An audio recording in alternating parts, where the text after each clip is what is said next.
everyone. Welcome back into Sunday Sessions. I am your host, Darante LaMar, and I'm the lead community developer of Bridge City Global. Every weekend, I host these conversations as a touch point for connection, inspiration, and growth.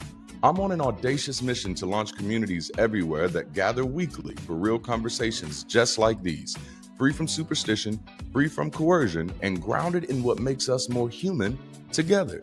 I show up every Sunday for three primary reasons: to host conversations that help, heal, or hit on what really matters to the people in our community, to create spaces where people can gather, connect, and support each other, and most importantly, to spark a fire in somebody who feels the call to speak, organize, and lead with purpose. My goal is to excite as many people as I can about the idea of being a better way to connect by building community beyond superstition. And while today's conversation might feel like church at some times because your boy be preaching, let me be clear. There are absolutely no appeals to deities, no demands for doctrines, and no request to believe what cannot be demonstrated. Instead, you'll be encouraged to learn, laugh, and love freely while giving others the grace and the space to do the same. That's the world-changing work that we're building together. And if this is your first time with us, welcome in. Let us know you're here and where you're watching from so our community can show you some love in the chat. All right, let's get ready for today's session. Watch this promo for Rise, and I'll be right back. When I think about what community is, when I think about what the church was for many people, I think about community as a service. I know so many people right now whose passion was media, and if it weren't for their church, they wouldn't be able to pursue that passion. I know so many people whose passion is music, and if it weren't for their church, they wouldn't have a place to practice that passion. I know people whose passion is communication and finding ways to inspire and motivate other people, and if it weren't for their churches,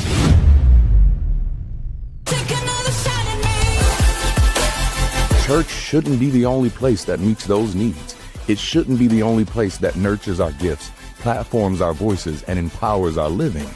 That's why Bridge City Global is building community and creating the space to help you keep rising. Join us October 25th or the 26th in Venice or San Diego, your choice. Our local Bridge City community is having their initial liftoff weekend. And as a way of celebrating, we're hosting our very first Rise event. This is for you. We're about to shed the weight of limiting beliefs and open ourselves to clarity, purpose, and possibility. Through powerful voices and intentional community, you'll not only rediscover your own strength, but also the belonging that comes when we choose to rise side by side. And for those interested in being a part of this global community, go ahead and tap in now, and you may get an invite to our Friday evening and Sunday morning activities while you're in Cali. Don't miss this moment. Add Liftoff Weekend to your calendar and be ready to rise. Register now. Take another shot at me.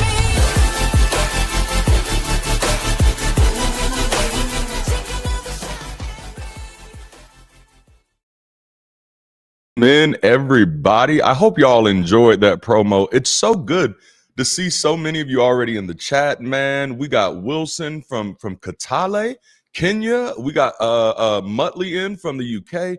Oh my goodness, man, it's a beautiful day. I see somebody from Maryland. I'm so glad to see you all here. I hope y'all are ready for a wonderful conversation today, man. I am so excited. I tell you, I was just sharing, I think it was with my patrons yesterday. I was sharing with them that Saturdays are often a little rough for me because I'm hyper productive. I think I've told y'all that about me a few times. And so one of the down parts, Ryan, hey, good to see you.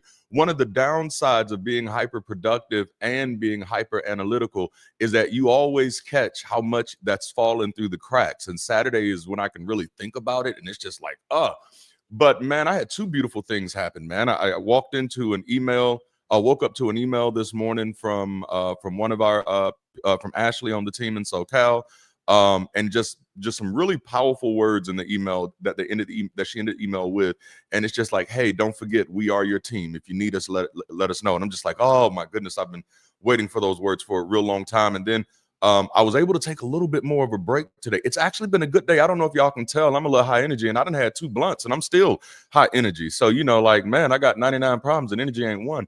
But I had I had more time to take a break this morning. Normally on Sundays, from the moment I get up until the moment it's time to go live, I'm pretty much at my desk. And this morning, I actually got up, made sure my notes and stuff was good, made sure that the studio was set up and everything needed to be in here. And then I think I got done with that maybe about 9:30. And I sat down with my wife and we ate and watched something. I don't even remember what we was watching. I think we started with Peacemaker and then went to something ratchet like Love and Hip Hop Atlanta. Oh, it's bad. It's bad. But anyway, I just had a nice little break, and that felt good. And then in the middle of that, I get these 2 voice messages from Robert, also on the SoCal team. And then also helping me out with, well, damn, him and Ashley are both now helping me out with DLDD World Group stuff. It's beautiful. Life is getting good. You got to admit it's getting better. Isn't that how the song goes? But anyway, he messaged me, and it was a wonderful message because I forgot I had messaged him last night. But wonderful message. And then he concludes it the same way. Hey, man, don't forget, we're your team. Whatever you need, let us know. We don't want you to burn yourself out. And man, it feels good when people are concerned for you as a person, right? That's just always a beautiful thing to have. And so, man, I love my team. I love the way we're building. I love the community we're building here. Are y'all ready to jump into this? We've spent the past few weeks unpacking the mechanics of this movement that we call Bridge City Global, and we talked about the mission, the message, and the methodology so far. The mission of Bridge City Global is basically, our purpose is really to be a better way to connect. Our message is focused on personal growth, community development, and global progress. And then last week we dealt with the methodology, groups, teams, and the weekend experience and missions. And that was another thing that I'll pull from Robert's message. And I hate to keep name dropping y'all, but I'm gonna keep doing it because y'all are just doing incredible stuff just by doing the small things, right? And so last week we talked about talking about the methodology. We talked about how important groups were, and I reminded you, especially for those of you who tapped in to build a local community where you are. For you who have tapped in to either host or lead, this is really helpful for you because the first group that you can build is an interest group. And I'm still in introduction, y'all. This is going to get good today. And that's just an interest group. And so we've had this interest group of people in SoCal who all tapped in because they were interested in Bridge City. And then me and Robert and Ashley, what I've been talking to them about, okay, how can we help them go from not only just being interested in me and being interested in Bridge City, but being interested in each other and how they could help each other, how they could serve and support each other, because then that puts us as a group in a better position to serve the city, if you know what I mean. Damn, I'm talking good already. Okay, but let's go. And so then and in that, so they have their roundtable discussions every Saturdays, which are going great, which, by the way, we haven't announced it, but I'll be doing next Saturday's roundtable, this upcoming Saturday's roundtable, SoCal. So I can't wait to be there with y'all. But Robert instituted an incredible format because he hosted it yesterday, and Ashley made sure that they can get it recorded for me so I can see it, because I'm not able to be in there in real time at the times that they are, because again, Saturday it's not an off day for me. I don't have those yet. They're coming soon and very soon. But I don't have those right now. And so, but the format he gave is everybody felt heard. Everybody was able to share, and it created room for people within the group to be vulnerable with each other. And what I love about this gets us moved, which, please go back. If you are a member or you desire to be a member of Bridge City Global, please go back and listen to every single one of these in this series. I don't have an assistant yet, so they're not in the playlist yet. I would try to get these things playlisted together, but they're just homecoming 1, 2, 3, and 4. But go back and listen to all of these, because it becomes so important once you see how these things work together. And it's just beautiful, because then Robert said, man, it kind of works out like one of those little connect groups, like you used to have back in the church days. And I'm like, aha. And that's the whole thing. So we'll go there. So anyway, today we're going to be talking about membership. And since I've given every one of these like a really cool title, even though like the first one was real preachy, right? Like part 1 and 2, oh damn, oh it felt good, right? Part 3 got a little bit more practical, and today will be a little bit more practical, and dare I say a little bit more tactical, because again, all of this comes from Bridge City 101. So for those of you who've been struggling to get through it, I'm making it easy for you. All right. And by the way, just for those of y'all paying attention, when I'm looking down here, this is me looking at y'all. This is like me looking directly at y'all. It's me looking at me, but it's me looking directly at y'all. When I'm looking right here and it feels like I'm looking directly at y'all, that's when I'm actually looking back at my script. All right. So let me come back down here. I just wanted to give y'all the game. Just wanted to give y'all the game. But no, so glad to see you all here today. Today, we're going to be talking about membership. And again, we're more practical, tactical today. When you're going through BC 101, for those of you who've actually started going through the courses, you can kind of feel that vibe. Module 1 and Module 2 is really ethereal, if you will. It's very high. It's just like, hey, love everybody, give everybody the space, because that's really the prerequisite. To really understand what Bridge City is, there has to be two things that you fully understand: that you can show up as your fully authentic self, and other people can too. Those are the two most important things to understand, which is why the first two have to be really preachy. Like, and when I say preachy, I don't mean like preachers don't do this, but I mean preachy in the sense of inspiring, of uplifting, of motivating, that we're here to be a better way to connect, that you got to understand that people have been shaped by all different types of experiences, by all different types of things they've gone through. And so that if you get to show up with all your mess, guess what? They get to show up with all their mess too. And that's preliminary. That's the prerequisite, and it's so hard to get people to understand, but it's the most important thing to understand. And that is, if we do not believe that there is any such thing as perfect, then we should have no expectations of perfection of anybody. We should be trying to deliver everybody from perfection pressure. Like, hey, baby, let that go.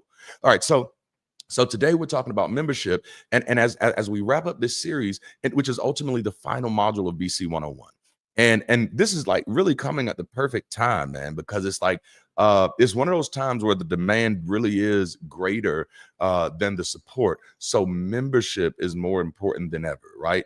Like, damn, I think we're going to talk a little bit about membership today, partnership today, and leadership, but these things are important because all of that is membership, right?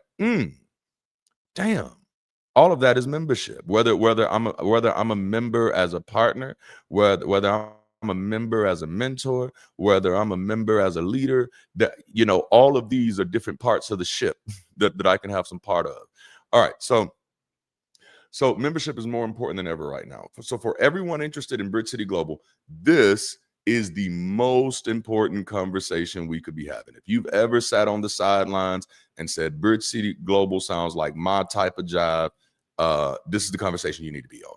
All right. So number one, we hold that membership should invite participation and not enforce performance, right?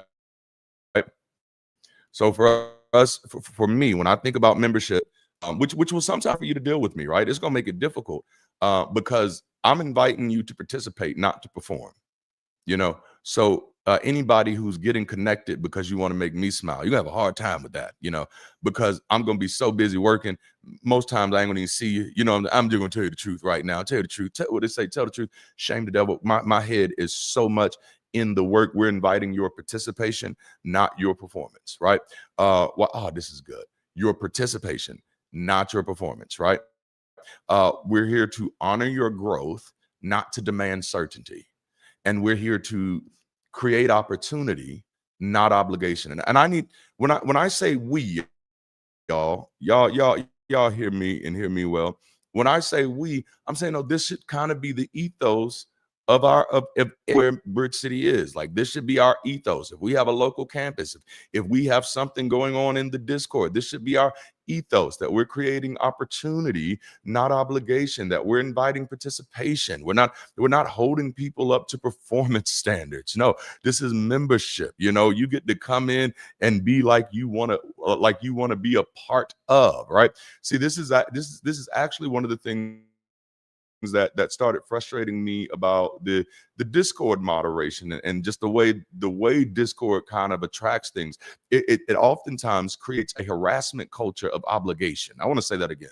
It oftentimes creates a harassment culture of obligation. So like one thing that I was watching earlier this year in my own Discord. And I was like, I wonder, does that happen a lot? And I did see it happen in other Discords, but there was this thing called sanitizing your links. You got to sanitize your links because you don't want people knowing all your business, being able to track you down, and, everybody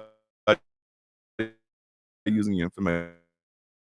So for some people, that is a really big deal. The link, which means they didn't take out the little location ID, and my mods would start making that a thing to like start calling people out on.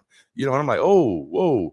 We might want to, it's okay to say, y'all, hey, this might be best looks. But if we start harassing people about this, we've now created something different. We're not trying to say, hey, this is the way I view the world, so you should now be obligated to do that. Like, no, we can create opportunity for people. We don't want to create obligation for other people. That's a misunderstanding of opportunity versus obligation. No one is obligated to do what I think is best. Is that good? No one is obligated to do what I think is best. It reminds me of the mean usher syndrome of many small churches. Y'all know y'all done been in some of them churches. It's the mean usher syndrome with some of them small churches. Now, if your church got mean ushers, that bad boy is not going to grow. I'll tell you that for sure. But it never failed. Back in the day, you walk into the churches and there's somebody with some gloves on that got the nerves to take the gum out your mouth. You trying to come in and get in on the superstitious woo-woo just like everybody else, and they holding the door because you came at the wrong time. They looking at you wrong because that's that mean usher syndrome. What it immediately tells people is, if I don't know you, you're not welcome of my softness. You're not deserving of my softness. And I'm like, oh no, that's not how we lead. That's not how you be people-centric. Is that good, y'all? Like we had the same issue with AI and certain YouTubers. And I know you all have heard me say it plenty of times. No one else owes you their lived experience. Stop trying to colonize other people's behavior and make sure you can live a life that is an example of why your decisions are best. When you think your decisions are best, please make sure they are best for you first, and that should be something that is demonstrated with your lifestyle and your behavior, not how you police others. All right, don't be forcing your pet peeves on other people. That's your pet. All right, don't be forcing your pet peeves on other people. Those are your pets. Chia, you know what it is. That's your pet. Stop that. Listen to me. My values, my beliefs, my understandings are for my life. The moment I start trying to take those things and unjustly enforce them on other people's lives, or even expect them to live up to those things without even knowing them, in that way, I am no different than the religious, superstitious people that I left from. And I told y'all one thing about me for sure is that when I left religious superstition, it wasn't just about no longer believing in God. It was wanting to get up from the children's table. Okay, no, I'm not trying to sit at the table where we're trying to pick at people or determine what people are doing, what we think that makes them good people or bad people. No, baby, I'm trying to sit at the table that's actually trying to heal the world. I don't even remember how the quote meant, but y'all know there was a quote one time that says, small minds discuss people. Big minds discuss ideas. Even bigger minds get shit done. That's where I want to be. Come on now. All right. So if I expect, listen, this is real talk. If I expect anyone else to want to model my values, if I expect anyone else to want to model my ideas, my beliefs, then it is my responsibility to demonstrate why that way is better, not just to go around and start telling everybody to be like me. That's not how you do that. You know what I'm saying? I don't know if y'all remember when we first got started, man, a lot of people would jump in the live and they'd say stuff like, this is what we should be doing. And they'd be like, well, this is what we should. I'm going to say it every time. I'm probably going to say it every time. And I say, this is what we should, but you have different people to say it. And that's a very popular thing, right? Everybody has an opinion. I wouldn't call it a debate, but I had a conversation with someone who was running for Congress. This had to be about 8 years ago. And just very adamant about these are some things that we need to be doing. And I asked one question, ended the whole conversation. And this is honestly why I think politics in this country are lazy and dishonest. I'm not going to say nothing more beyond that. But I asked one question, Because she was like, this is what we need to be doing, and everybody else is wrong, and this is what we need. This is the only way. This is the obvious way. And I said, give me one case study of where this has worked. Huh? No. You heard what I said. Give me one case study where the variables are similar, where this has worked. What I don't have that. Then how do you know that this is going to work? That is so disingenuous. You're asking not only for their vote, but you are asking for their financial support, and you didn't even have the diligence, the determination, or the discipline to even verify if your plan could actually work. What is the probability that your plan worked? No, somebody gave you a fucking script and you read it. I'm sorry. So when people, back in the early days, people jump in and they say, what we need to be doing is this, what we need to be doing, and I'd say, great, show me where you're trying it at. Show me where you're trying it at. So now everybody knows what Darante thinks we should be doing is building community. Oh man, here's the beautiful thing. Darante doesn't show up in anybody else's stream and say, now what y'all need to be doing is this. But every Sunday, God damn, this is good. Every Sunday, I sit right here in front of this damn camera and this computer and these two screens and these bootleg ass lights and this green screen behind me and this hot ass garage. And I stand up here or sit right here because ain't nobody be standing. I've been and had a stroke, but I sit right here and I preach community and I practice community and I create spaces where community can happen. And right now I can point to SoCal where we're doing everything we can to build community. So listen, I'm not saying you're wrong. I'm just saying, show us how you work it. Is that good? Is that good? Look, it's still an introduction, y'all. It's still an introduction. So let's talk about why membership even matters, because that's this conversation, all right? For those of you who wanted the real preachy stuff, go back to the first part of this series. I promise you, I preached my ass off, and I think we're having a bad connection. And I got a lot of compliments about last week too. And it wasn't preachy. Last week wasn't preachy, but I guess it was. I don't know. We're going to see. We're going to see. I go with the flow. All right. So why does membership even still matter? Because I mean, that's a thing, right? But it's weird, right? It only becomes a thing. Oh, damn, y'all. Okay. I think this just got deep. It only becomes a thing when the thing you're invited to be a member of is actually something that is designed to get more value to you, for you, by you, right? See, like, no. I'm gonna take you there. I'm gonna walk the damn dog. I'm gonna take you there. Because like when you're invited to be a member of Netflix, oh, there it is. There it is. When the invitation is consumption only, it's easy. It's easy.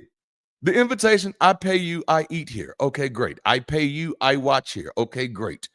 We have other secular organizations that, man, it's easy to be a member of them because it's consumption driven. I'm not adding negative positive values to that. It's consumption driven. You join this, we send you something monthly. Okay. Now watch this. Here's the tricky thing about Bridge City. Whether you join or not, you're getting this free every Sunday. Damn. And here's the crazy thing. Here's the thing that you don't see that I see. As we grow, not only are you getting this every Sunday, but then you're getting a variety of options of other people who have been trained in the Bridge City way who are doing the same thing. And we're like, I don't really want to watch the global one today, but I hear the people down there in Miami, I feel like theirs is kind of fly right now, so I'm going to watch them this. Man, come on, y'all don't want to talk to me. You get more options. Damn, this is good. Okay, so regardless if you clock in as a member or not, you don't have to be a member to be a part of our Sunday sessions. Even when we have our local campuses, SoCal, as they're getting their feet under them, when they start having their physical BC weekends, their physical Sunday sessions, when that's happening, you won't have to be a member to join on a Sunday just to get some inspiration and have some folk to talk to. Nope, you get that free. So I think that's what makes it harder for communities like this, because the consumption value, oh no, you can get that free. You can get that free. You can just watch YouTube. You don't never have to, you don't have to do anything else. But the difference is that community doesn't just give you a consumption value, it also gives you a participatory value. Oh, damn. Now we done slipped up into some good stuff now, because like consumption gives me something to read. It gives me something to learn. It gives me something to hear. It gives me something to think about. It gives me something to consume. But in a participatory culture, it gives me somebody to work with. It gives me something to do. It gives me tools to use to elevate myself, to move myself forward in life with other people. And then therefore the impact becomes exponential. Ooh, man, this is good. All right, so why does membership matter? I think I just already did it, but we're going to go. In a world that glorifies individualism, you might ask, why join anything at all? Most things I can join from a distance. I can join and they send me what I want. But intentional community is so different, y'all. It is so different. Are y'all ready for this? One of the most powerful reasons to join and to become a member of a community is because a community gives you a mirror to see yourself more clearly. Oh my goodness, there are certain things you do not learn about yourself until you get in groups of other people who don't know you. Oh my goodness, y'all go ahead and tell the truth. Go ahead and tell the truth. There are certain things you do not learn about yourself. There are certain things you do not learn about your own reality until you get around other people who don't know you and have to do the hard work of learning you, or you have to do the hard work of reintroducing yourself. And that becomes one of the clearest mirrors. Like, oh, damn, I thought I was better at communicating than I was. Oh, damn, I thought I was better in situations like this than I was. It is a mirror. But then not only is it a mirror, it is also a platform to serve something beyond yourself. Some of you are like me. You got big dreams, man. You got big ideas. You have big ambitions. Like you really, really, really want to impact the world. Being a member of a community gives you platforms that allows you to serve those ambitions, that allows you to serve those desires. It also gives you a support system for when life gets heavy, man. And then as we kind of talked about the methodology last week, it gives you a rhythm that nurtures growth, something that reminds you, now I can keep growing. I can keep growing. Like I can tell you right now, like one of the key problems, let's go there. I can tell you right now, one of the key problems in this country is that there are so many people who chose to stop growing when school ended. Man, there's so many people who decided to stop learning, at least actively, proactively, when school ended. Thought I was in. I don't have a teacher no more, so education is over. I've learned everything that I needed to learn. Oh, what a sad state of affairs that we're in. One of the most powerful things that community gives you, especially a community like this one. Now, this is where I got to flex a little bit, because you're not going to get this from Netflix. You know what I'm saying?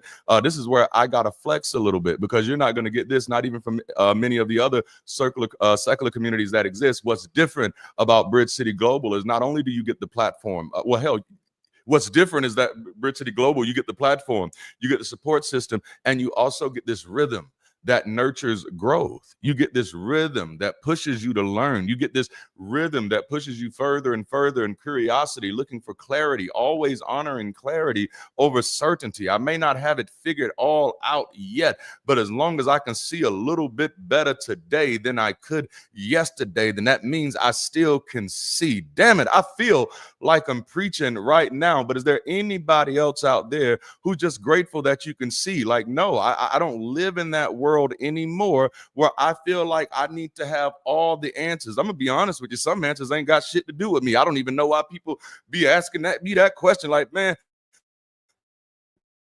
where did everything come from then? By the way, bro, man, I don't even care at this moment where everything came from. I'm just trying to see where my next check gonna come from at this moment. I'll meet you there. I see you got 99 problems and money ain't one, but at this moment, no, I don't even need that type of certainty. I'm just grateful. I am grateful that I can see clearly the things that are around me, the things that matter to me, the things that impact my life, and the things that I can impact. Oh, I am so grateful that I can see clearly. Yes, jalapeno. Can I get a jalapeno in the chat? Oh, I love it. Yes. I am grateful that I can see clearly. I don't have to have all the answers in the world. I just need to have the answers that matter to me right now. I need to have the answers that matters to my next step. Listen, y'all, using the allegory of the cave, I just got out the cave. I feel I think that was my experience, right? That was my experience. Many people, when they leave religion, it's under the guise of they lied to me.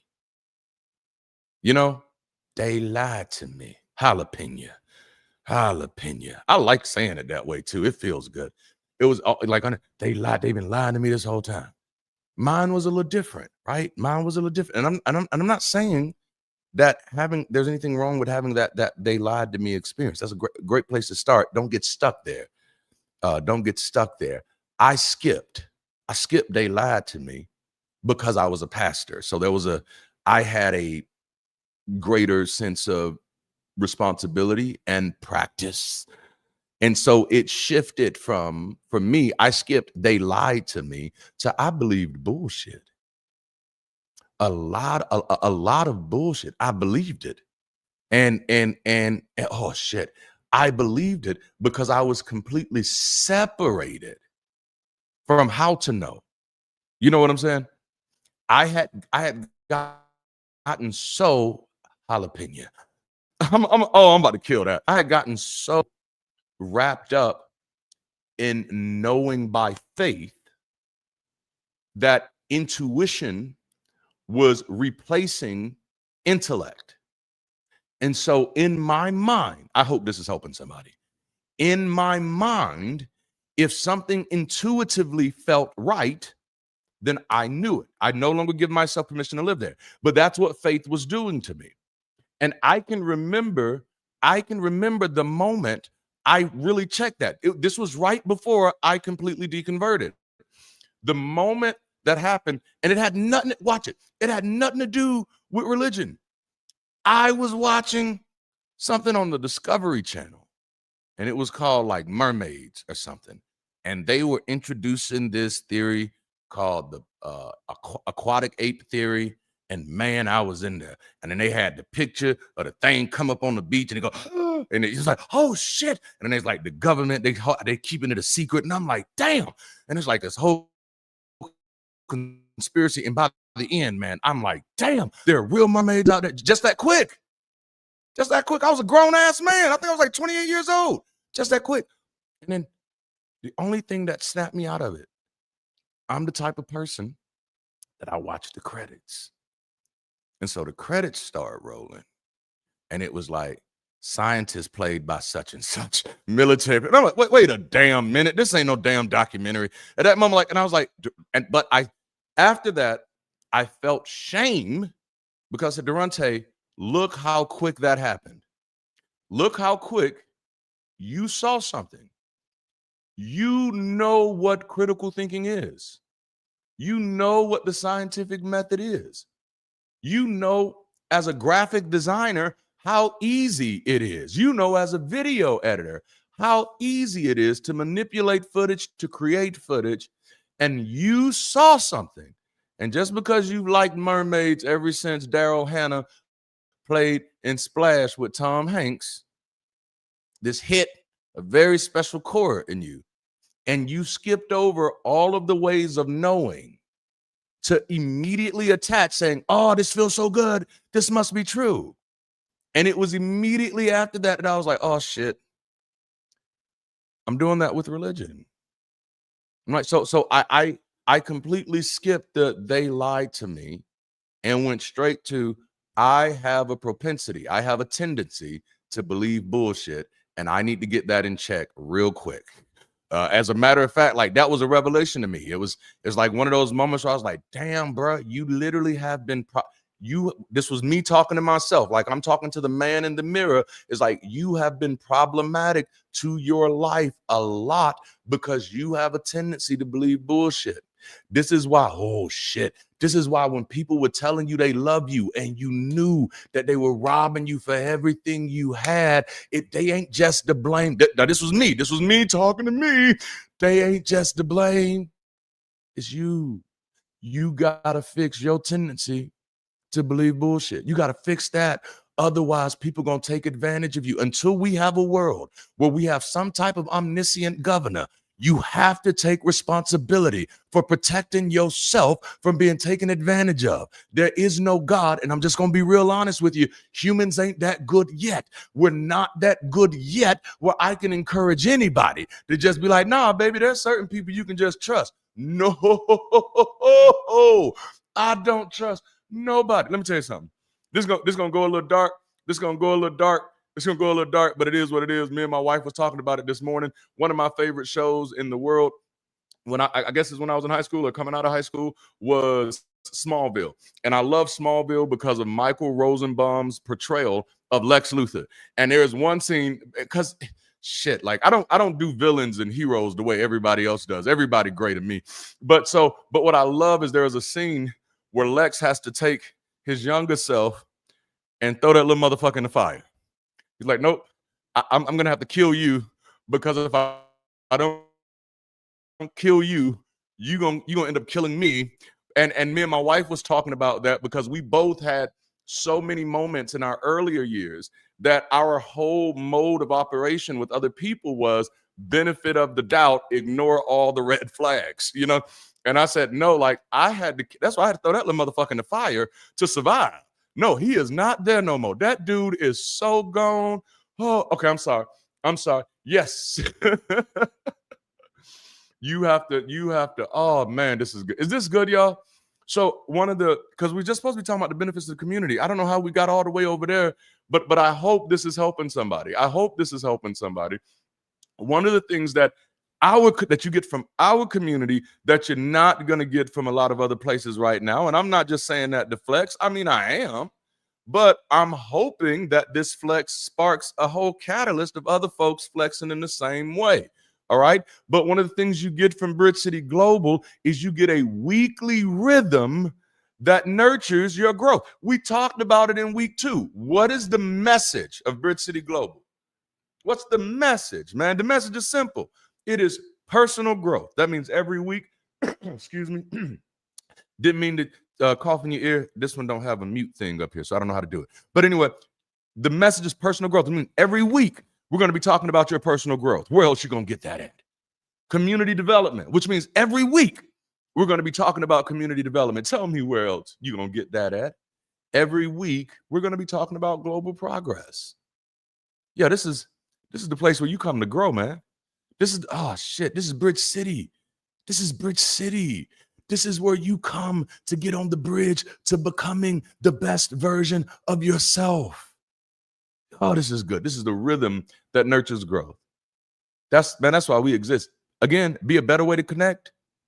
Y'all ever thought, did y'all, if you took the course, then you know the B clause of that phrase. Be a better way to connect to who? To yourself, to others, and the world around you. Ain't that good? All right, damn, we're still in the beginning. We're still in the beginning. Okay, we're still in the beginning. I'm gonna have to skip some stuff. So, big point is membership, because I have a lot to talk about today. Membership isn't about ownership. Oh, this is good. It's about belonging to something that's becoming. Damn it. Okay, y'all hear that? Bridge City Global. Can y'all hear me? Lean in. I can see you. Lean in. Now rock with it. Lean with it. Rock with it. Bridge City. Membership here is not about us owning you, you owning anybody else. Membership at Bridge City is about belonging to something that is becoming just like you. And I mean, I don't know if you've noticed, like, that's been a thing. That's not just been a thing for this series. Every time I talk about community, that's one of the things I remind you. I remind you that community changes every time somebody joins it. Why do I say that? Why do I constantly reinforce that? Because that's how you protect diversity. That's how you protect your community from becoming in-group, out-group. No, we're changed by everybody who joins this thing. Y'all ain't ready. See, it's belonging. Belonging. I'm going to take it deeper than it's ever been taken before. I'm going to take it to the heart of where it's supposed to be. It's belonging based on shared humanity. That's what scares me about some of these other groups. When I use the word humanism, I mean it. You know, if you're a human, I'm going to treat you that way. You know, so it's based on our shared humanity, our mutual care, and our collective purpose of being a better way to connect. This is a place where we'd like to encourage you to participate without pretending. I believe that true belonging means you don't have to pretend to be further along than you are. Like, no, authenticity matters. You're not penalized for having questions. You're not penalized for evolving. You're not penalized for not being where I am or where anybody else is. You can show up with all of your complexity and still be embraced. But for everybody who felt that sigh of relief right there, who said, yes, finally, a place where I can do that, you also have to be able to develop the maturity and the humanity to do the same for others. Is that good? I hope it's good. Belonging here isn't about belief. I don't care what you believe. I don't care what you believe at all. It's actually never going to be a conversation with me. I'm never going to ask you what do you believe. I don't care. Beliefs are useless to me. I might ask you what do you do? You sing? Jalapeno. You play an instrument? You like public speaking? You know how to manage email? You okay with talking to people on the phone? You mind opening a door every now and then? Yeah, I might. That's what I care about. What you believe? No. Let me tell you something. If we center the conversation around beliefs, just because you don't believe in religion don't mean you ain't got some stupid ass beliefs. Oh no. I've talked to enough people to know religion has no monopoly on stupid beliefs, okay? There's a lot of stupid beliefs in the hip hop community. Bruh, hey, catch me in the barbershop. You know what I'm saying? Like, no, like for real. If we made it about beliefs, it'd be a never-ending witch hunt. And then there's just an area there's an area or a realm of thinking you get in that is just absolutely fucking useless. You know? And I'm like, no, let's not even do that. One of the ways that we open up our Sunday sessions is like, hey, the conversations we're going to be having are conversations that help, heal, or hit on something that matters. I love the Virgo. It's going to help, heal, or hit on something that matters. Oh my goodness. So how does belonging show at Bridge City? Well, number one, through Sunday sessions. We're right here. This is Sunday. Hello. Every Sunday, we're going to do this. And right now, it's global. This is the global thing. This is the global contact. But SoCal is getting ready to do their thing. I got a sneaky suspicion that Charlotte and Austin are next. You know what I'm saying? Like, and so eventually, possibly even by the end of next year, you could have local Sunday sessions all over. Some that are streaming me or that are streaming the local experience, and some that have their own community developers there that are leading the conversation. You know, we got South Africa in the room. Next year, we could have Bridge City Global in South Africa. Y'all don't want to talk to me. So how do we show up in belonging? Through Sunday sessions, Yahoo!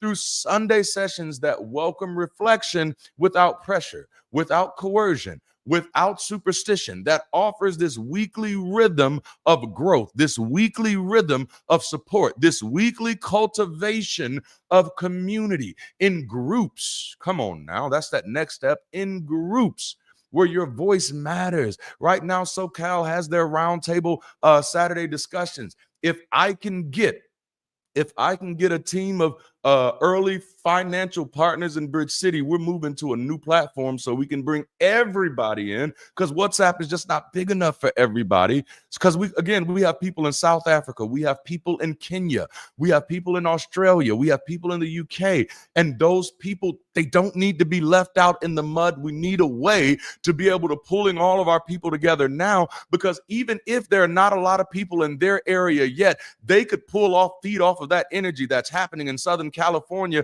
right now, giving them ideas and allowing them to ask questions. Y'all, I'm getting more excited about this than I should be. And I got to drop today's titles again. If y'all forgot, the title of today's conversation is Friends with Benefits. Because ultimately, in a community, that's what we are. In a community, we friends with benefits. I wish we were live and in charge, man. I do so many creative things right here. We need some womp, womp, womp, womp, womp music playing right here. Okay.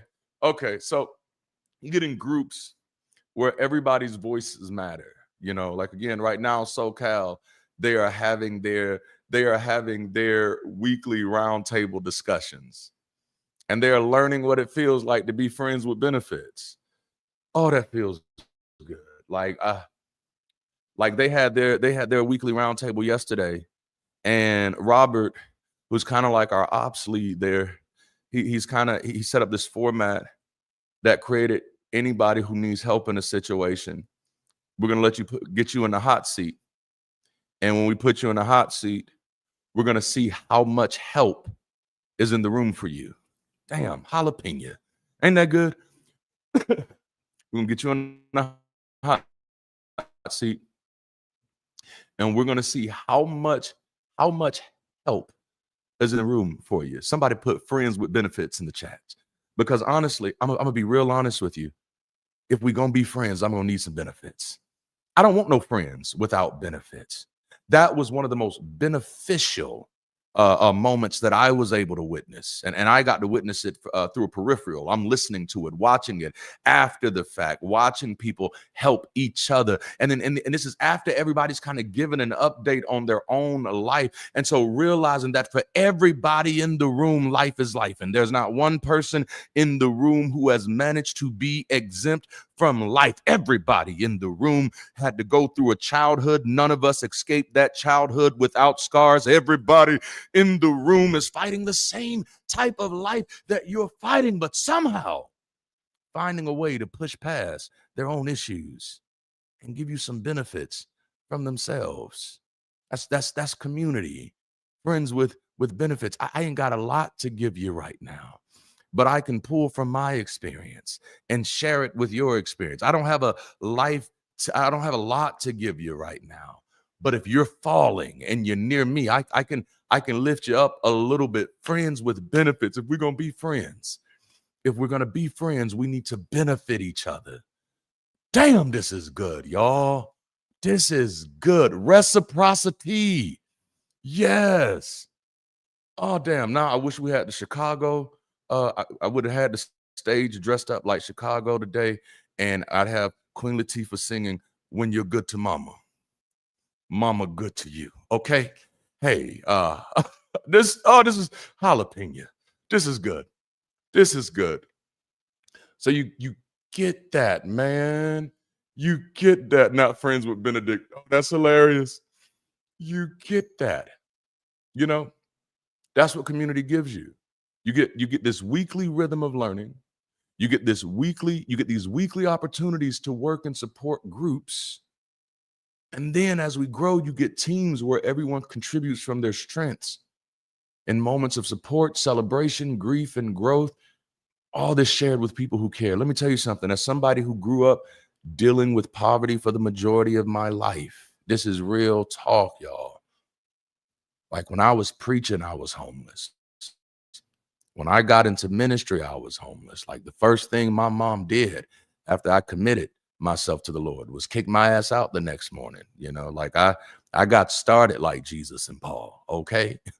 But as a person dealing with extreme poverty, some of the most liberatingly profound moments, that shit, I'm gonna try not to get choked up, that kept me going was being able to serve in a community. It was being able to be a part of something that I knew that even though I didn't have much to give on the outside,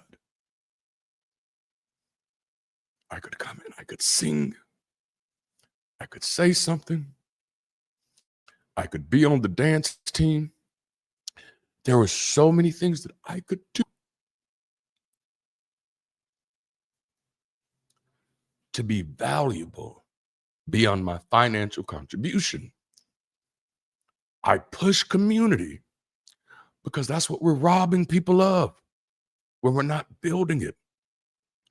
In a system where everybody's value is typically determined by what they can afford to bring to the table, we have a human obligation, a human responsibility to teach people that the value is in themselves. The money is just a measurement.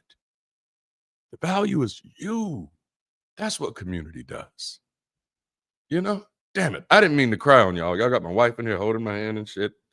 I did not mean to. Let's get back. That's the power of community. That's why I do this. Even when I'm tired, jalapeno. I'm in raw, ashe, ramen noodles. Good stuff. Oh, praise to the flying spaghetti monster. Hallelujah. All right, so that's the power. Dang it. That's the power. That's the power of membership. That's friends with benefits. That's friends with benefits. Just give me somewhere where I can do something. Give me somewhere where I can feel like somebody in a society that does not create that space. That's what we have the honor of doing. That's what we have the privilege of doing. And that's what we're going to do. That's why it's important to me. You know? That's why I told people, and people didn't like it. Darante, we want you to do debates. I'm not interested. It's not what I want to do. I'm not out here trying to convince people how stupid they are.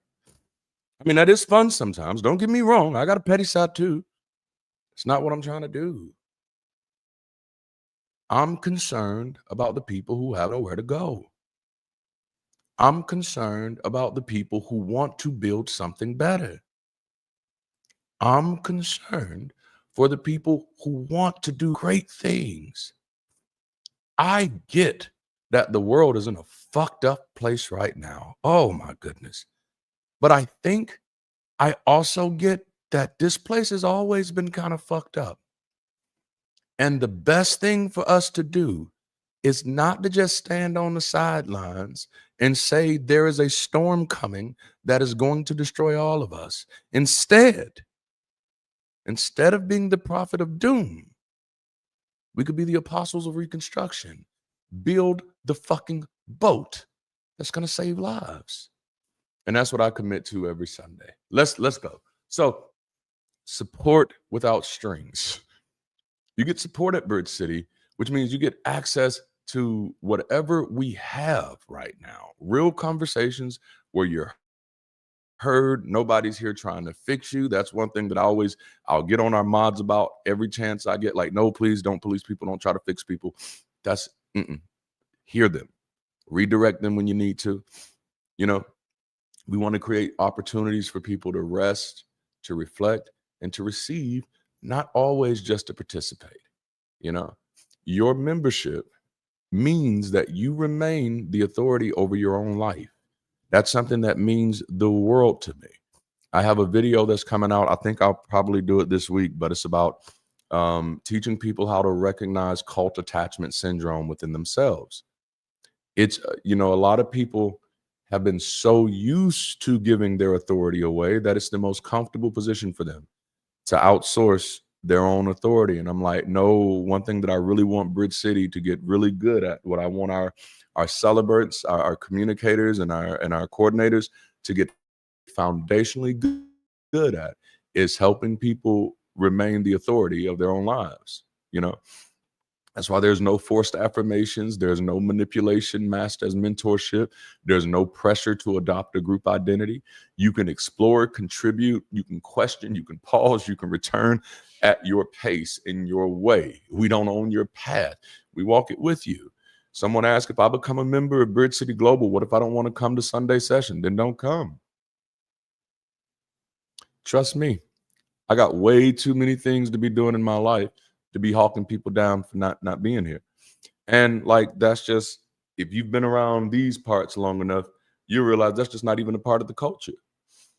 If we create a space that people have to be at every week, if we create a space that people have to be at every week, then we're creating an unnecessary dependency. And that is not the goal. The goal is to create a resource, not a chain. Damn, this is good. The goal is to create a place that empowers people. Yes, I do want you to be able to get things that you need from Bridge City Global, but we never want you to feel like one of our values in the sense is of being progressive thinking, people-centric is you being life affirming. This shouldn't be a hospital where we're keeping you sick. It should be the place where you come in to get whatever you need, to help however you want to help, to connect with whoever you want to help, to connect with, to work with whoever you want to work with. That's the goal, you know? Oh, thank you for the super chat, man. That's beautiful. Brent J, thank you for being a voice for compassion and integrity, man. I appreciate you so much. I honor your giving. I honor your financial investment into the work we're doing. I honor that partnership. And just as a reminder, anybody right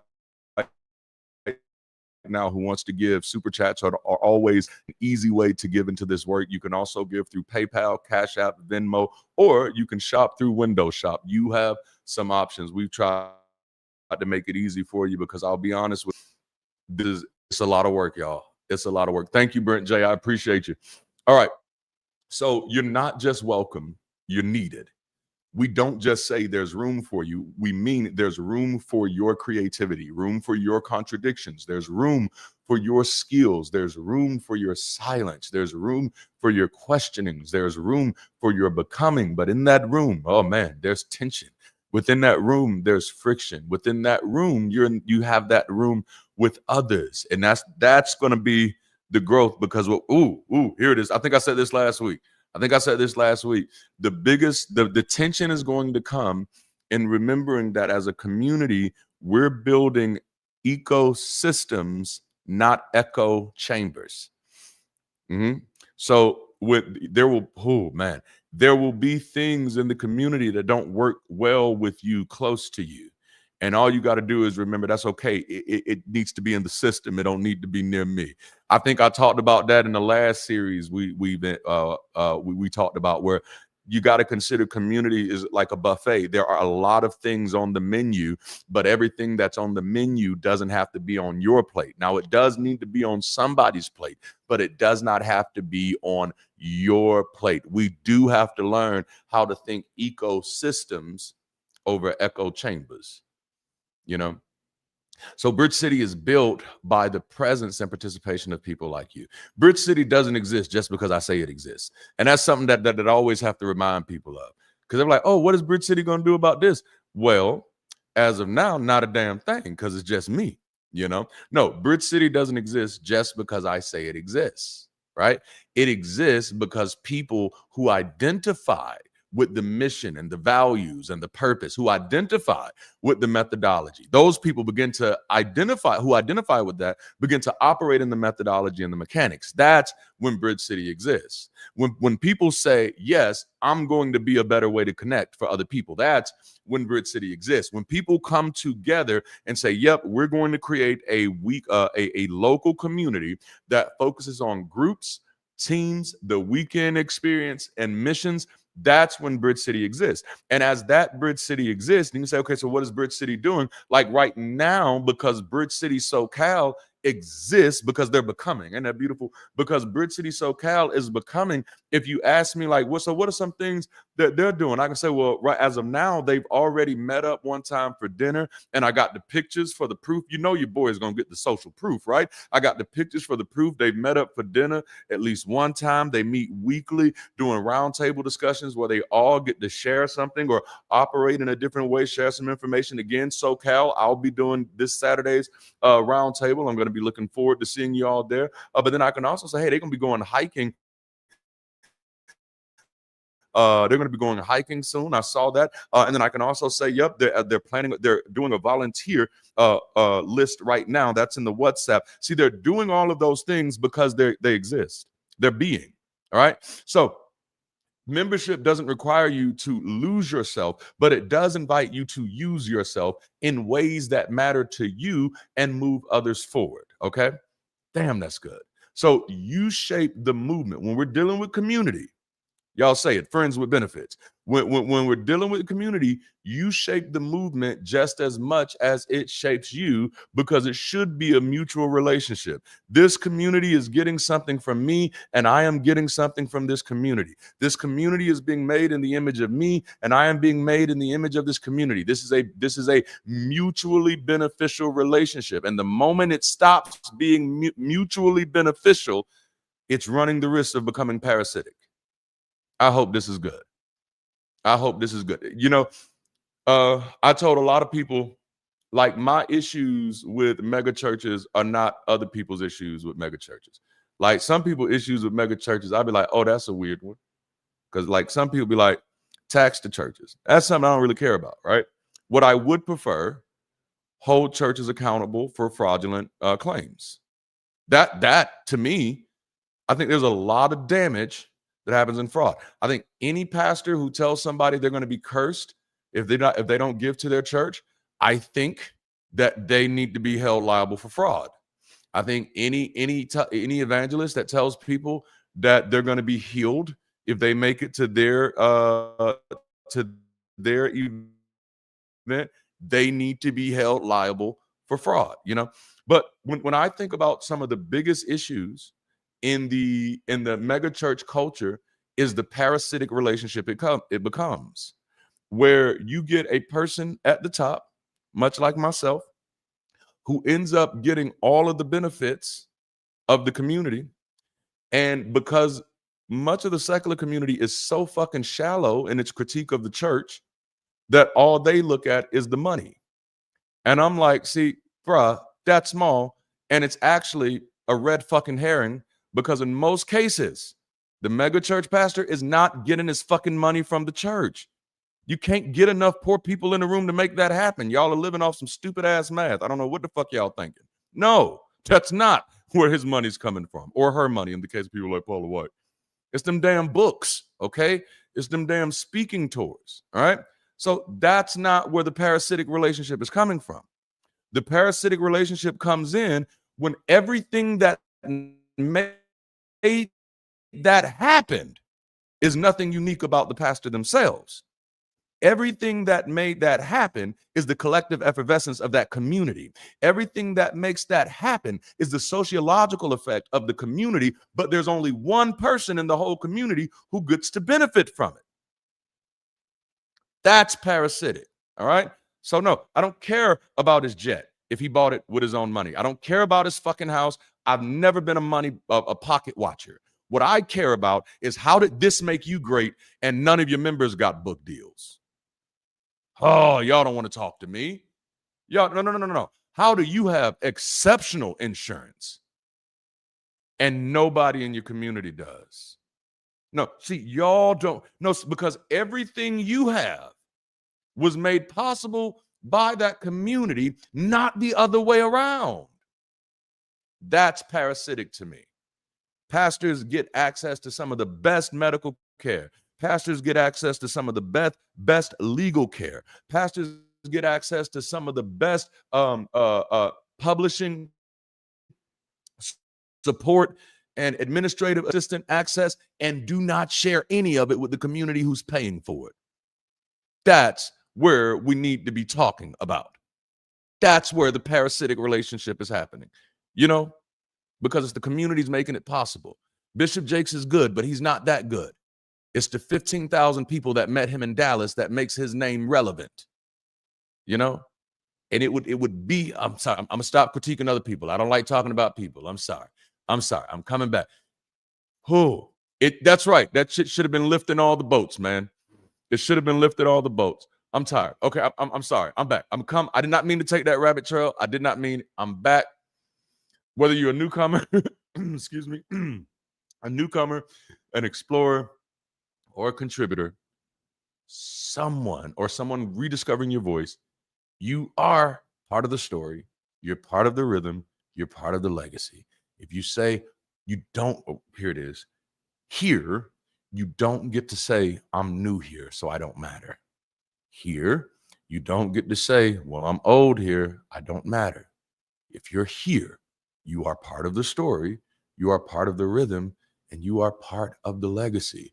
The way you show up today might be the reason someone else finds their way tomorrow. And I got to say that again. The way you show up today might be the reason someone else finds their way tomorrow.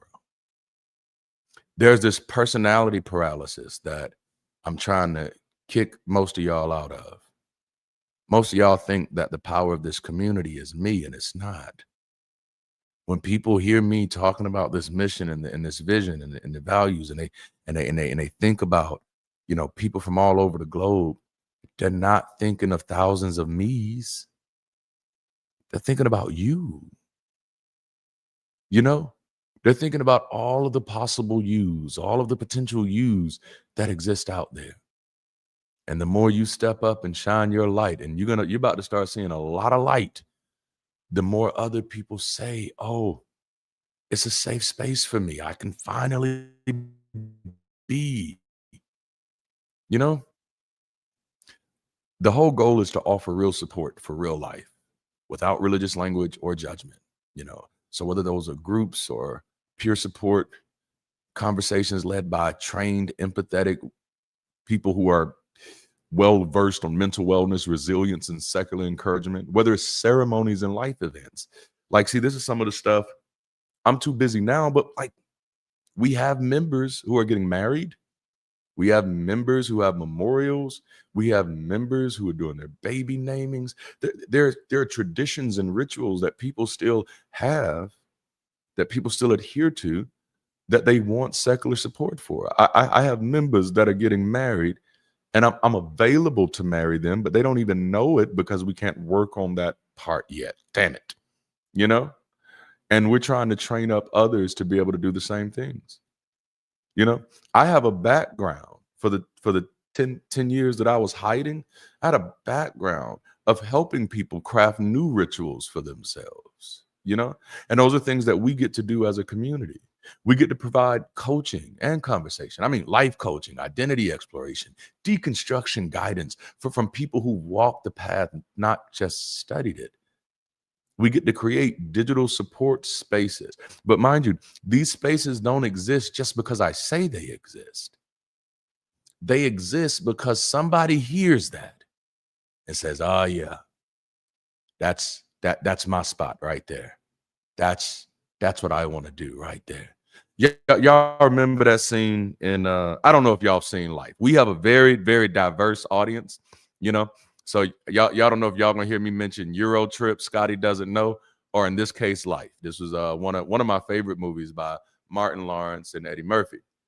But there's a scene in that movie where I think it's Eddie Murphy's character. He laying down in his little bunk in a little jail, and he's talking about Ray's Boom Boom Room. All right, y'all remember Ray's Boom Boom Room? Talking about friends with benefits, right? Because these are all brothers who are in prison, and they're in for life. They on the chain gang. They in for the long haul. They in one of them situations where we ain't got no fences at Camp 8. We got the gun line, boss. This is life. And all these brothers got life. They ain't got nothing right now but each other. That's it. You know what I'm saying? They have this very interesting, fragile relationship that is totally based on that we're stuck in the same situation. We are literally stuck in the same misery. We are assigned to the same disappointment. Like we have been captured by the same defeat. These are the only things that we share. And it's been a hard fucking day, because every day is hard like that when it's life. Life is life. And bruh man still has a dream, right? Like he's in this, and yet he still has a dream, and this dream is a club. Right? Dream a little higher, but anyway, but he still has this dream, and the dream, I'm still get that club, because he wanted to get the club, and then Rick James was dropping his friend in the water. Y'all didn't realize that was Rick James, did you? But Rick James was dropping his friend, but he wanted that club, and he starts talking about it, even though he's in the midst of all of this trauma, in the midst of all of this defeat, in the midst of all of this tragedy that he shares with these people who are in the same type of situation that he is in. But he starts talking about the dream, and they start getting excited about the dream. Somebody put friends with benefits in the chat. See, sometimes, and that just goes back to value, man. Like sometimes, like, damn, oh, bro, I'm just wild. I'm just amazed that you can sit here and be going through this exact fucking thing that I'm going through, and you still able to dream. You know what I'm saying? Like, I'm amazed, bro. All of us have already pretty much made up in our minds that we're gone, and that we'll never be able to get out of here. And here you are in this same dusty ass predicament as me.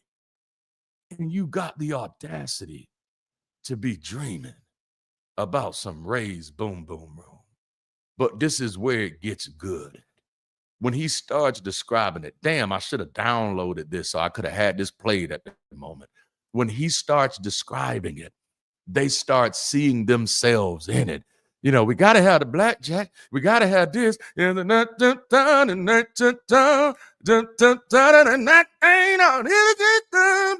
got everybody in it. Everybody sees themselves in it. But that's how vision works. It doesn't exist just because one person dreams it. It doesn't start happening until everybody gets in on the dream. Hey, let me take over the blackjack table. Well, that's me. Darante, I heard you talking about music. Let me handle the music.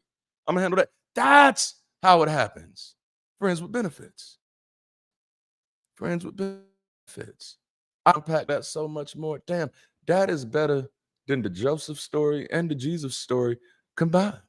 Brother in prison, got a dream, but the other people in the dream get some joy from it. That's some good stuff right there, man. Damn it. Who's gonna go home and watch Life now? I say go home like you ain't probably already home. Just don't cut me off to watch it. Keep me on just a little while longer. Oh no, just see, now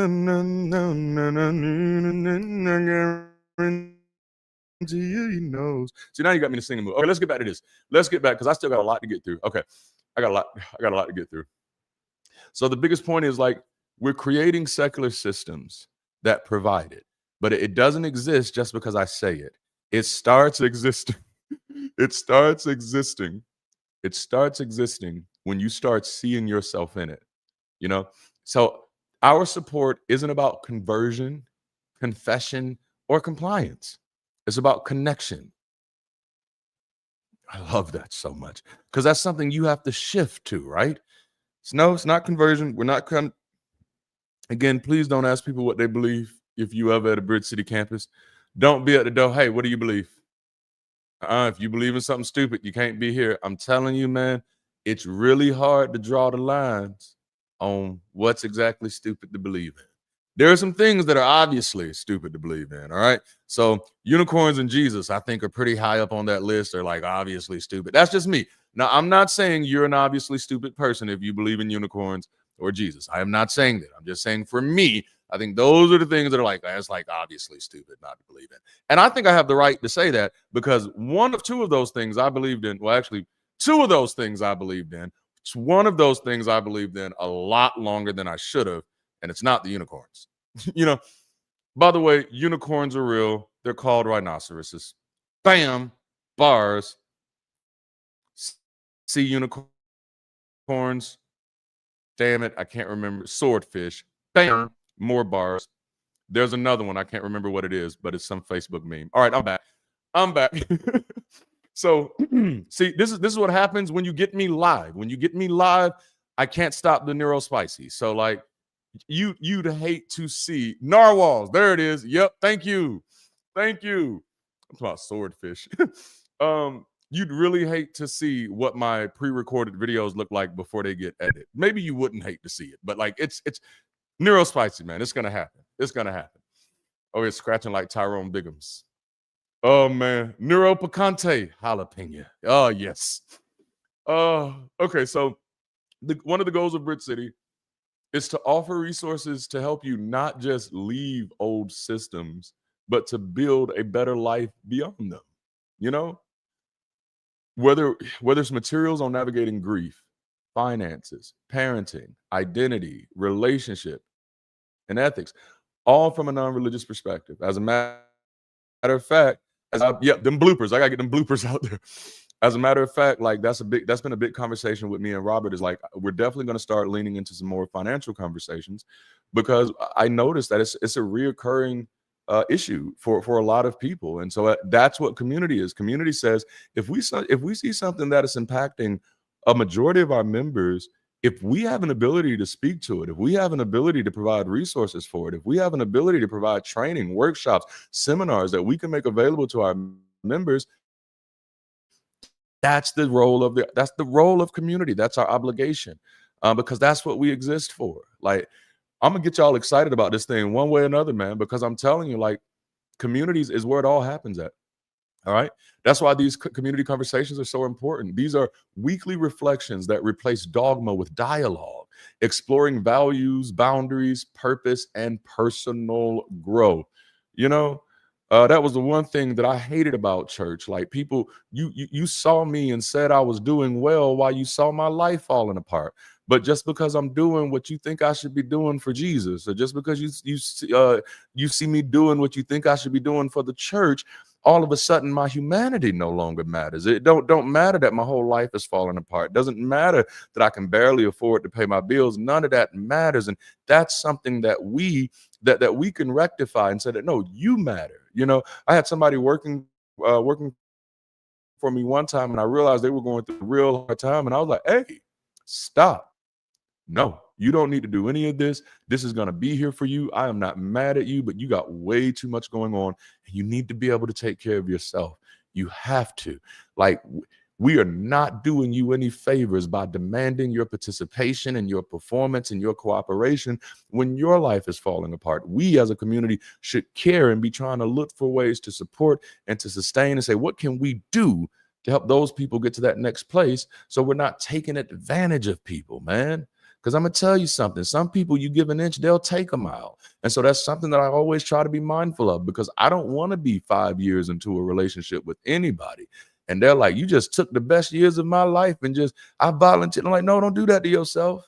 So that's something I'm very mindful of, you know. Our goal is to help people build a life grounded in reason, compassion, and self-awareness. And so even when you don't have the strength to say no, we're going to create the space where you can. And then even when you can't find the volume to say no, we're going to say no for you. And I need every future leader of Bridge City Global to hear my heart there, that we have to be that way with people. If you got a feeling that they're the type of person that's just not going to say no, then you need to say no for them. I'm not going to ask you for this then. And I don't want to say chastise them, but you let them know, hey, you got to do better. Like, treat them like your little brother, little sister. Like, hey, people will take advantage of you. You got to work that no muscle. Work that no. I'm going to give you a few passes, man, but people will take advantage of you. Use your yeses to build you and your no's to shield you. Okay? Every yes. Damn, this is good. Okay, I'm sorry. I've switched to coach mode. Everything you say yes to should be something that builds you. Should be something that you can say, I know how this is getting me where I want to go. I know how this is benefiting them, and I know how this is benefiting me. If I don't have that, I don't know why the fuck I'm saying yes. Why am I saying yes? I don't know how it benefits you. I don't know how it benefits me. Why am I saying yes? And every no should protect you, which means when I throw that no out there, I need to have an understand. What am I protecting? because that's what's going to keep you solid on your nose. Ooh, why so many people get knocked off their, you came in the room, now I knew I was going to say no. I knew I was going to say no. By the end of the room, drawers on the floor. Sorry to use that example, but you know what it is.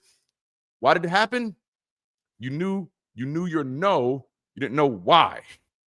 You didn't know what you were trying to protect. What am I trying to protect with this no? Okay? Your yeses should build you. Your no's should shield you. All right? That's been one of the most powerful things I've learned in my life. All right? Who? Most, bruh. Okay. Okay, I'm back. I was about to jump into some money stuff real quick, but we'll come back there later. We'll come back because I want to have some other people for that. So one of the beautiful things that you get from a community like this is something that you can't get right now in many other places, except for, I will say, from recovering from religion. Got to shout them out for those of you who are dealing with religious trauma and you need some therapy. They can help you get some. But I have some stuff here. So we do have resources for people moving beyond belief without losing your sense of self. We're creating this space where you're not left to figure it out alone. You're supported by people who are learning, growing, and living without superstition, just like you. And like one of the beautiful things that I've fallen in love with about the diversity of our community is that this community, as far as the membership, really does span the gamut. You know, like just like the core leadership team in SoCal, 50%, like, because 2 people as of now, we're about to grow that out, but like 50% was just in church like 3 months ago. The other 50%, the other person has never been religious. You know, like that's what I love. That's what I love. What many of you don't know is like there are a lot of people who actually interact with our Sunday sessions who are still believers. They just don't know what they believe, but this is one of the only safe spaces they can come, where they can still ask the important questions about themselves and work on themselves and feel like they're a part of a community. We have people who are no longer believers, but are still at church. We got people that be listening to our Sunday sessions and they pastor at the same time. Jalapeno. Won't he do it? Yes, we will. Yes, the fuck we will. We are like that. But like, so we span the gamut. We span the gamut, man. We span the gamut. So what we offer is belonging without belief, relationships without religious rules, and communities that grows with you, not beyond you. You know, the goal isn't to get to this place, well, we're better than, you know, because this happens in a lot of communities, religious or otherwise. We get into a lot of spaces where the community ends up becoming so coercive, where it becomes, if you're not measuring up to a certain lifestyle, they start punishing you.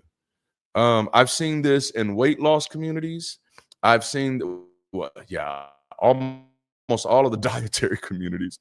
But you see this in the MLM communities. You see this in a lot of these leadership groups where there's this lifestyle created. And if you don't measure up to it, then all of a sudden you don't deserve to belong anymore. And that's not what this type of community is. Now, I'm going to be honest with you. I have been a part of stuff like that I don't necessarily consider bad. So like when you get the coaching side of me, that's a whole different world. Like Mastermind won't be as inclusive as Bridge City is. Jalapeno. Because thank you for dropping that A on that one. I know it just feels right. Jalapeno. Just, it almost gives it that what was it? Kenneth Copeland? Jalapeno. See, that's why it didn't work when he was prophesying to the winds. He was saying hallelujah. You gotta say jalapenos. God likes it spicy. I feel like there's so many jokes there. As an amateur comedian, I feel like there's some jokes there. Okay, let me keep rolling. All right. So access to secular communities, support and service, no matter your location, no matter period. It's our shared humanity that matters. You know, someone asked me, like, well, Darante, if someone asked you to perform a Christian wedding, would you? Yes, I would. But Darante, you don't believe in Jesus. No, I don't. If someone asked me to sing, I want to be a mighty king at their wedding, I would sing that too. I don't believe in Simba. I just really liked the movie. You know what I'm saying? So like, that's the beautiful thing about not being in the superstitious aspect is I don't have to be afraid of anything superstitious at all. You know, it's all the same type of fan fiction to me. You know, oh man, I gotta reset this and stuff. It's man, this has been like one of my favorite messages, and I didn't expect. I knew it was gonna be long because there's a lot to lay out in this one, but god dang, this has been good. All right, so like right now, unlike SoCal, you may be on your own in your neighborhood, but you're not on your own in this world. You don't just need community, you need spaces designed for your stage, for your story, and for your strength. And that's it. Let me say that. I got to hit that. Here it is, because this is the thing that people don't think about when they think about community. This is what you're not thinking about. Now, I done gave you my emotional story. I done had everybody crying in here earlier. But listen to this. It's not, community is not just a word. It is not a place where you just go to. It is a space that is designed for your stage, your story, and your strengths. It's where you survive. It's where you find the support you need. You know, it's where you find others who see the world you do. Remember, it's not echo chambers, it's ecosystems. And so everybody in the community will not be on your story. Everybody in the community will not be at your stage. Everybody in the community will not have your strengths nor despise your weaknesses. All right? But the power of community is that there's going to be somebody who's at your stage. And that's helpful to make sure life feels a little less lonely. There's going to be somebody at your story, because then that's helpful to feel like you're a little more heard. And there's going to be somebody with your strengths, because that helps you feel a little more valued. And if you don't think that impacts how you show up in the world, if you don't think that impacts how you approach hard times, if you don't think that impacts how you approach the life that you live, you need to get a sociology degree. And then you'll see that it does. Oh, that's good. All right. So you're not just, it's not just about having a place to belong. It's having to that understand what you're going through, that meet you where you are, that challenge you without overwhelming you, and that honor your pace while offering you a path forward. That's why Bridge City offers more than just weekly gatherings. We design specialized experiences that help you explore, heal, and grow in community and on purpose. As I am finally getting a team together, y'all. Like, to look, I almost, like, before crying with y'all, like I was already crying when Ashley sent me her email, and then I'm crying when Robert sends me the voicemail, because it's people who get the seriousness of this, the weightiness of this, and then also what we're able to get done, you know? And so when those people reach out like, hey, I'm here to take some of this off of you. We're your team. Like, shit, yes. But because of that, because they're here, this is getting us closer. Like I just told y'all, like me realizing, like, yeah, we got a lot of people showing up with some financial issues. Yeah, we're going to get some workshops together. We're going to get some interactive sessions together. We're going to get some networking events together. We're going to get some training events together. It's not just about creating an opportunity for people who like to speak to talk. That's not it. Now, please, I don't want to devalue that. No, like if you have a gift for gab, holla at your boy. Holla at your boy. I don't want you to feel there it is. Oh shit, there's too much coming out. I don't want anybody feeling lost in this world and undervalued because they don't know how to bring themselves to the table yet. So yes, if you're a person out there and you say the only thing that I'm good at is talking, then you need to holla at me, because I can teach you how to take that talking and make it valuable. Okay. If you're the person sitting out there and you say, well, the only thing I'm good at is playing video games, then you need to holla at your boy, because I can teach you how to take some authentic part of that of yourself and bring it to the show of life. It's not about trying to pick what everybody else does. It's you. Like when you take the long view of life, take the long view. I like to take the long view.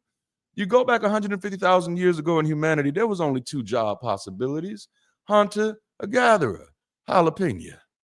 And now now you have so many other options.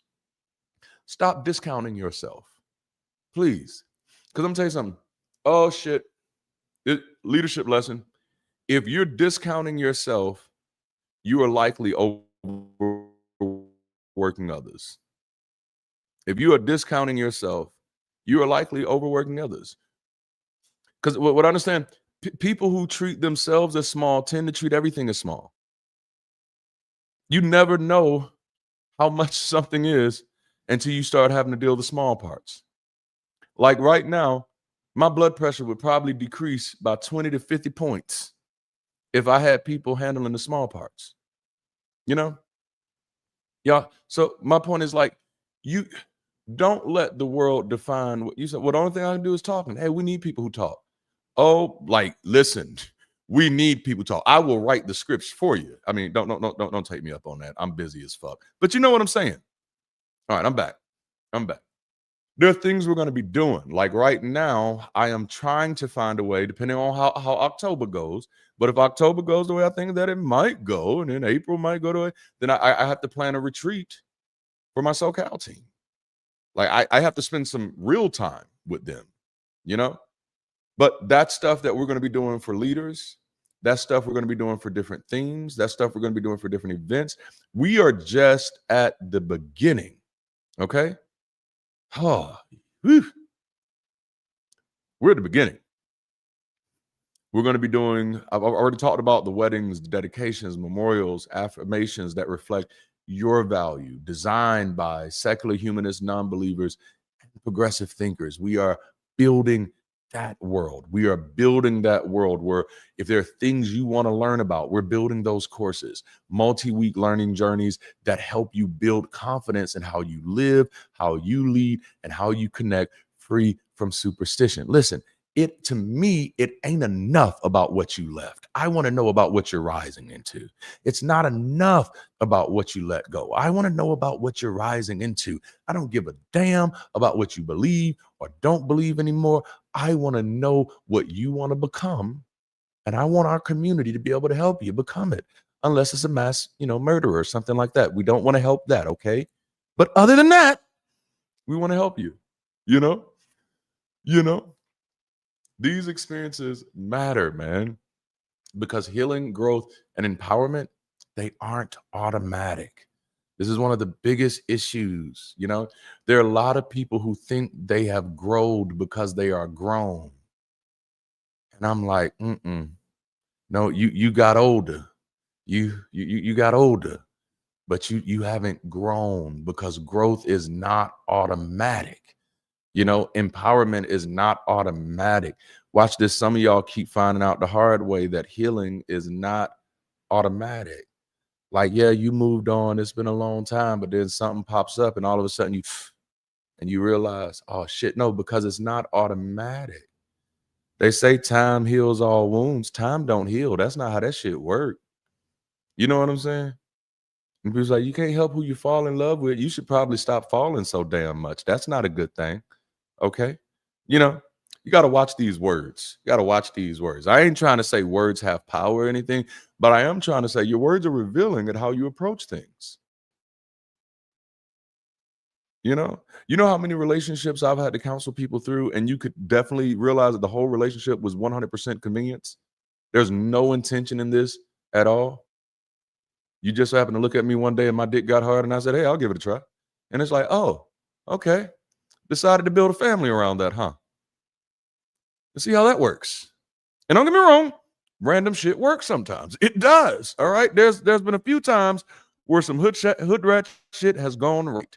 And we've all sat back and been like, well, damn, I'll be, Anyway, I'm sorry. Y'all, man. Oh, it's not automatic. It has to be intentional. It's something you work on. And this community space gives us that. Now, again, for those of you that are looking forward to our Sunday sessions that will be local, for our local Sunday sessions, I do want you to understand that we will not be talking for 2 hours in those, okay? They will not be, unless they're group. Group conversations can go this long, but if someone's doing a main presentation, a main talk, and there's stuff afterwards, they'll only be 45 minutes at the longest. This is for YouTube. YouTube needs longer videos. My last 2 weeks have been short, and YouTube punishes me for that shit. All right. So, and for whatever reason, like I'll be on here for like 2 hours and y'all still be here. So I'm guessing that's good. If that's good, can I get a jalapeno in the chat? Jalapeno. All right. So healing and growth, again, they're not automatic. They take time to reflect, guidance to refrain, community to practice. Have y'all ever thought about that? Oh yeah. I want to talk to everybody out there who's dealing with any type of traumatic issues that you've been trying to heal from. And look, nobody's looking at you because you in your own spot, right? But so I'm not trying to put you on the spot. I'm not trying to put you put anybody's eyes on you or anything like that. But I want to ask you a question. Are you practicing your healing? Damn, see, I feel like I'm back in the Pentecostal church now. But and if you are, like, how are you practicing your healing? And if you don't know how, a good thing to do is to start asking Google a little bit. You know what I'm saying? So ask some questions. Or if you do have some friends who have survived some similar situations, have you asked them, like, hey, I know you went through something that was really hard for you. How did you heal? And how did you practice that healing? You know what I'm saying? See, bruh, we need to start utilizing practice growing. Okay. Is this helping? Jalapeno. All right. So Bridge City doesn't just give you community, it gives you containers that support your transformation. So it's a framework that meets you where you are. Bridge City, we don't just want members to observe. We're all good at that. We're really good at spectating. We are really good at spectating, but this is a place of participation. Okay. We want you to find your place, your people, and your pace. And mind you, again, this is an ecosystem, not an echo chamber. So everybody will be your community. Everybody will not be your tribe. You got to go ahead and be honest with that real quick. You got to know that up front, because this is an ecosystem, not an echo chamber. So there will be people in here that are connected to the mission and to the purpose of being a better way to connect. There are people here who are connected to the mission of building community without superstition. But then there may be other causes that are more important to those people. All right. And it may put them on another side of the ecosystem. That is still your community. They are still your people. It's not your tribe. Is that good? Is that good? So that's what we try to build here. So you can connect by just showing up, attending Sunday sessions, joining conversations in the chat, joining conversations in the forums in Bridge City 101. You can subscribe to updates and follow along. You can ask questions. You can listen. You can reflect. This is for those who are new to the space or just need healing from previous systems. But in order for these spaces to exist, guess what? That we have to have members who are making sure. So like right now, Sunday sessions wouldn't exist if I wasn't committed to being here every Sunday. If there's any Sunday as of now that I can't be here, Sunday sessions doesn't exist. I don't like that.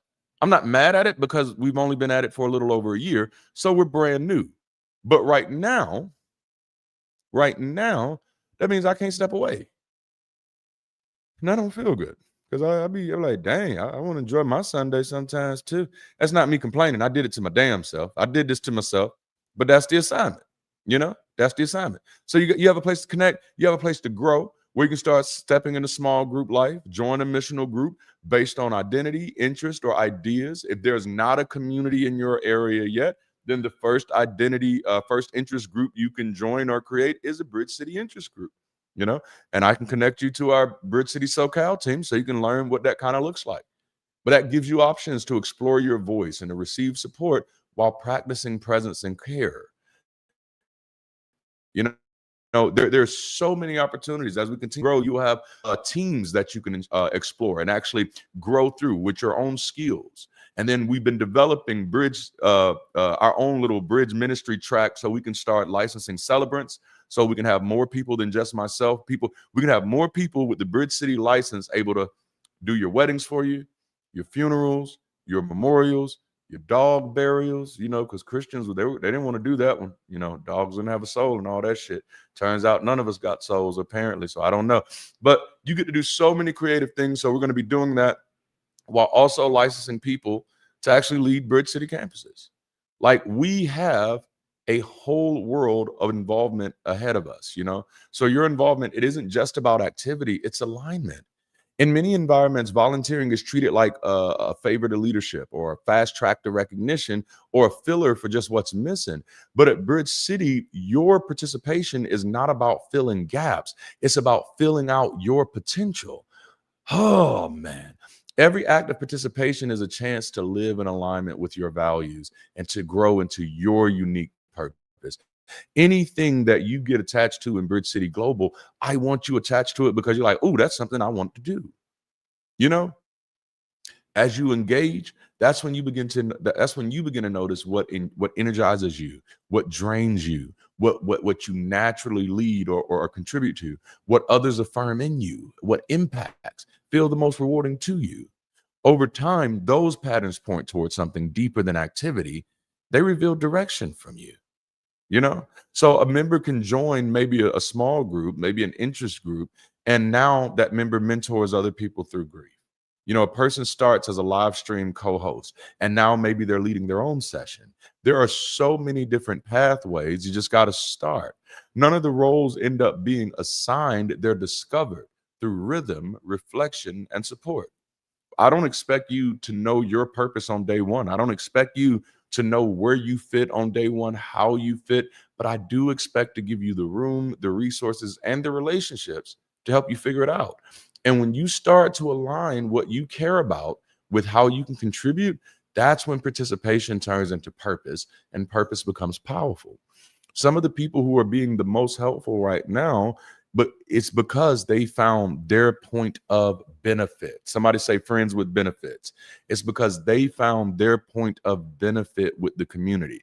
This community either benefits me this way right now, or will potentially benefit me this way in the future. And this is how I want to support that benefit, right? So here, I love this. You're not being recruited. You're being resourced. Is that good? Like, none of you that are here were ever recruited by me. That's not even the language we use. Maybe you saw an invite by me, jalapeno, but you've not been recruited by me. That should never be the goal. The moment we have to recruit, we might be doing something wrong, other than for staffing, like paid staffing. Recruit for that. But we shouldn't be recruiters. We should be resourcing members. Members should be running to us because they say, damn, that's the place where I can run into and actually find real support. What a typical Bridge City Global invite, I think, should sound like. An organic invite is if you're having a conversation with somebody you care about, and they mention like, damn, I just wish I had a little bit more motivation in my life, man. Maybe it's a friend that you have who deconverted, deconstructed, never known religion. Maybe it's somebody who's still religious, but I just need something different. That's a great opportunity to say, hey, you know what? I actually check out these Sunday sessions. They're real supportive, man. Check it out. We're not recruiting. We're resourcing. Jalapeno. I hope that's good, y'all. See, your development matters not because we need more volunteers, and we do need more volunteers, but your development matters not just because of that. Your development matters because we believe in your potential to help and shape the world around you. The more small things you start doing today, the more big things you can be doing tomorrow. It's a journey that you invite yourself onto. Every time you take a step to start doing something, you are inviting your future self into a new world of potential. Damn it, I want to switch into coach mode and talk about time traveling right now. Ooh, I'm gonna leave it alone. But every time you step out and do something that you were hesitant about doing, every time you try something new, you empower your future self with new opportunities. You know what I'm saying? Like, myself today has opportunities that I did not have 10 years ago because there were some things I decided to do, right? So 2017, I decided to teach myself how to program. I'm probably not the best programmer out there. I'm probably not even in the top like 1,000. Don't know, but I taught myself how to program. And then I also took quite a few leadership courses from Yale and Rice. Took some. I got my project management license. Yeah, I did that.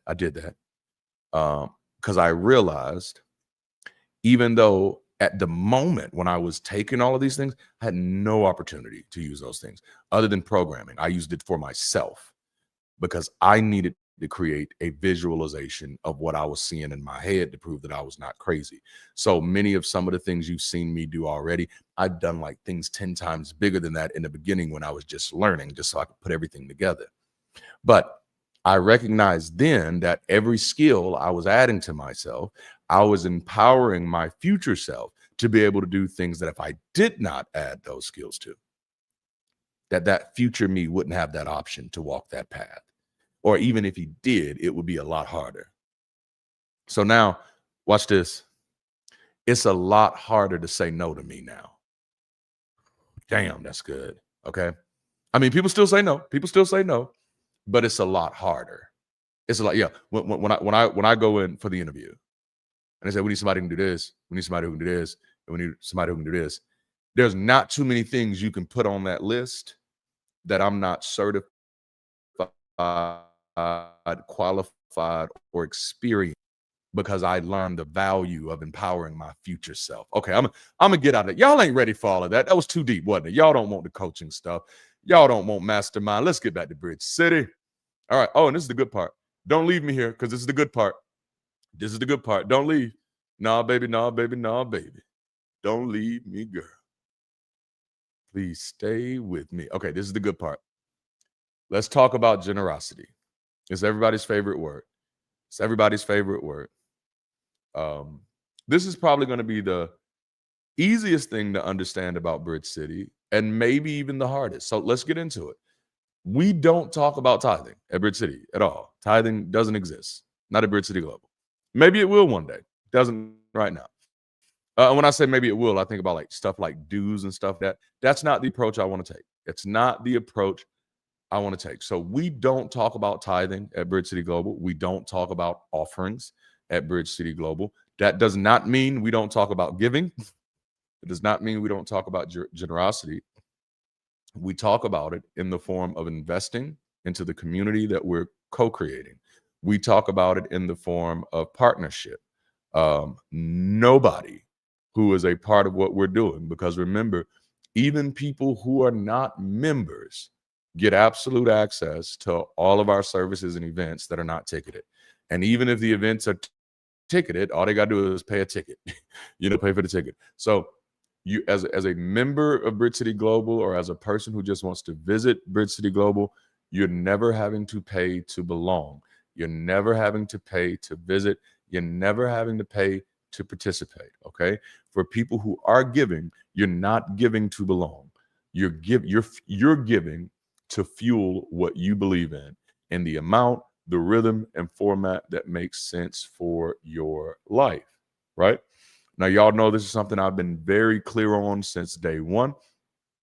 But if we're having the membership conversation, we got to talk about this. And honestly, I have to talk more about it, because we have to talk about, I think in me talking about the necessity of financial stewardship for Bridge City Global, it's going to be a beautiful segue into having this larger communal conversation of how we can all find principles, find platforms for us all to be more empowered stewards of our personal finances. Is that good?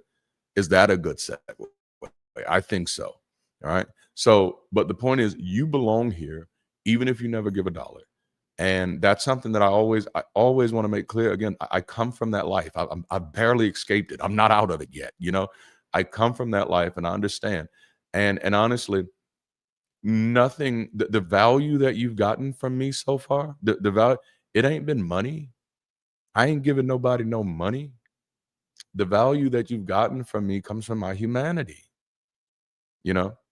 So, sorry, I just have to stress that, right? You belong here if you never give a dollar. You can give your time, you can give your skills, you give yourself. Now, for those of you who want to give and have the capacity to give, and I do want to say, now, everybody who's a member that has the capacity to give, now you should want to give. Now, like, that's a whole nother other conversation. Now, you got the capacity to give and you don't want to give. I want to know what the issue is, okay? But no, but if you want to give and you have the capacity to give, I want you to know exactly what you're supporting and what becomes possible because of it, right? So our approach towards giving in Bridge City Global is this informational? Is this helpful information for anybody out there? That because I know like this is a question I get, what do we do? And I'd be like, did y'all go through the Bridge City 101? It's right there. But here it is. I want y'all to understand this jalapeno. What we do, the way we approach giving at Bridge City Global is we offer partnership tiers that reflects how people engage, not how much they're worth. All right. So some people can't give right now, and that's okay. You know, that's reality. We should never treat it like it's not a reality. Remember, I told you they used to crush me when I was working for churches and they saw my poverty and was still demanding that I give out of my poverty. That's ridiculous. Some people can't give right now, and that's okay. Some people can give once in a while, and that matters. Some people can give regularly, and that helps sustains the movement. We can plan around that, right? And then some people give generously, and that helps us expand our reach. All are full members. All are valued. All are seen. Bridge City doesn't tax your participation. It invites your partnership. So giving here is not a test of faith. It's an opportunity to build something better together. You know what I'm saying? Man. Oh, I love this. I'm so glad this is helpful for y'all, man. So the way that we approach it here is there's 4 tiers of partnership, and I kind of just gave them. The first one is the explorer level. These are people, I'm here to learn, I'm here to heal, I'm here to see what this is. These people may not be in a position to give yet.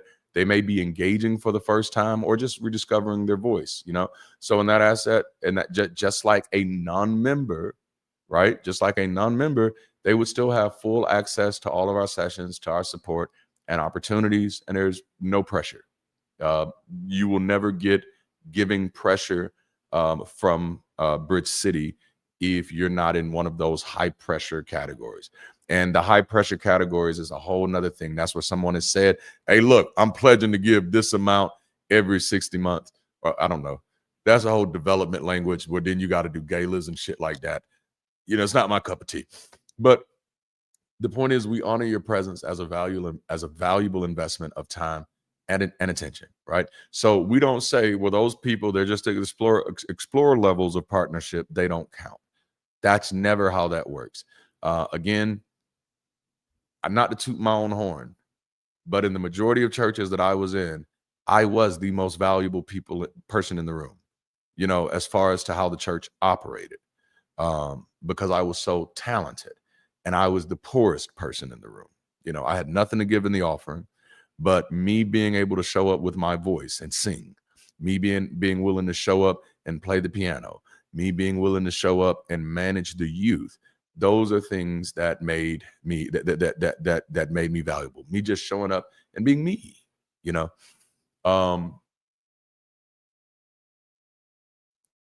So explorers, foolers, nobody is counted because of your financial situations.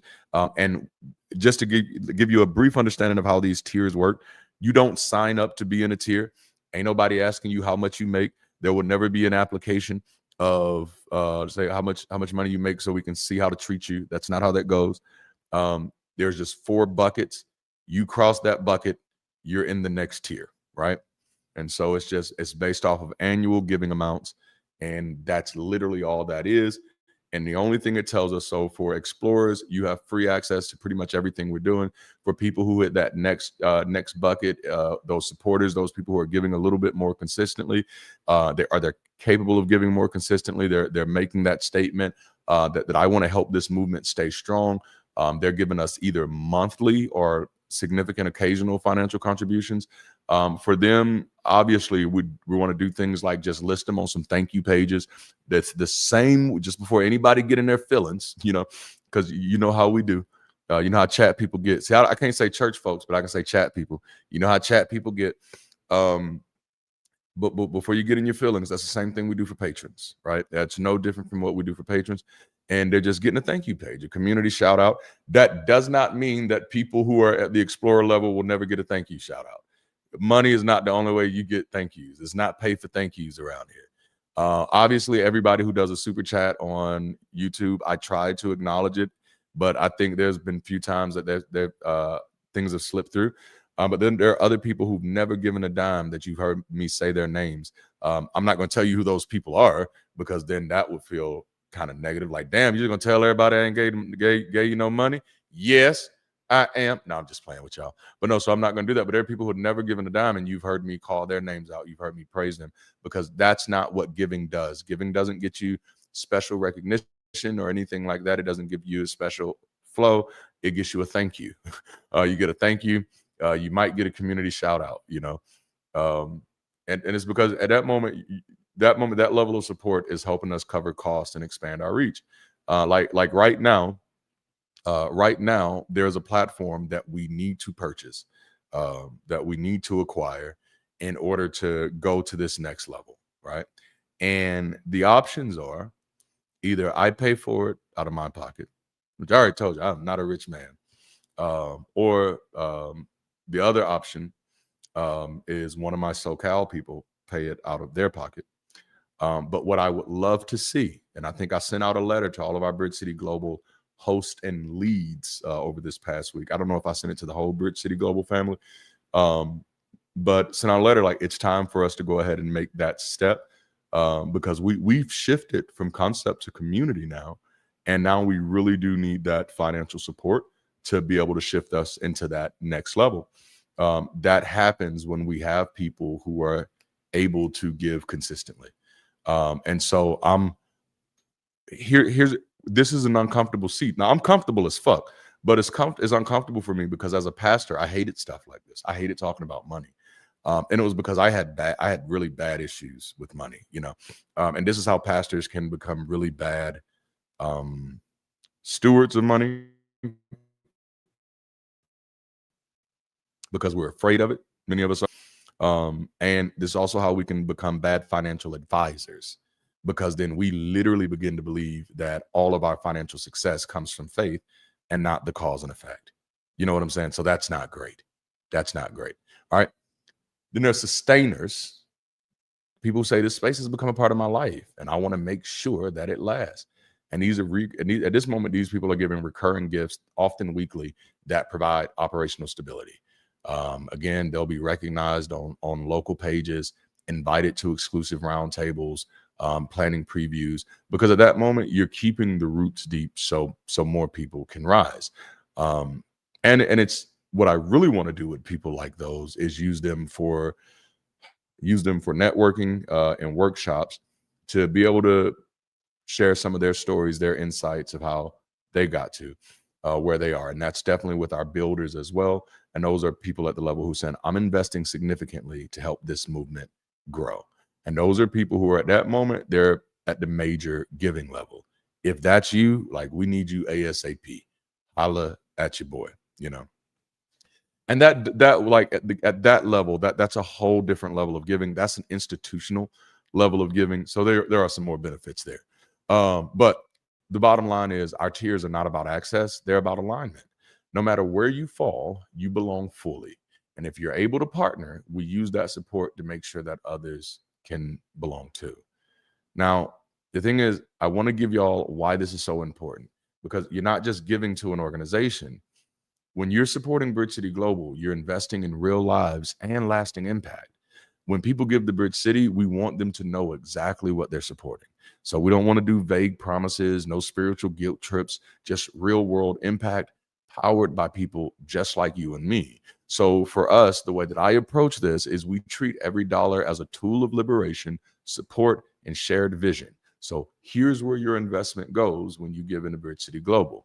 Number one, community operations and events. So producing the weekly Sunday sessions, hosting seasonal events, forums, and live experiences. So like right now, we're hosting our first Bridge City Global event in Southern California. It's like really 2 events in one weekend. We're doing Liftoff Weekend for SoCal, and then we're doing the Rise event as a ticket event for anybody who wants to show up.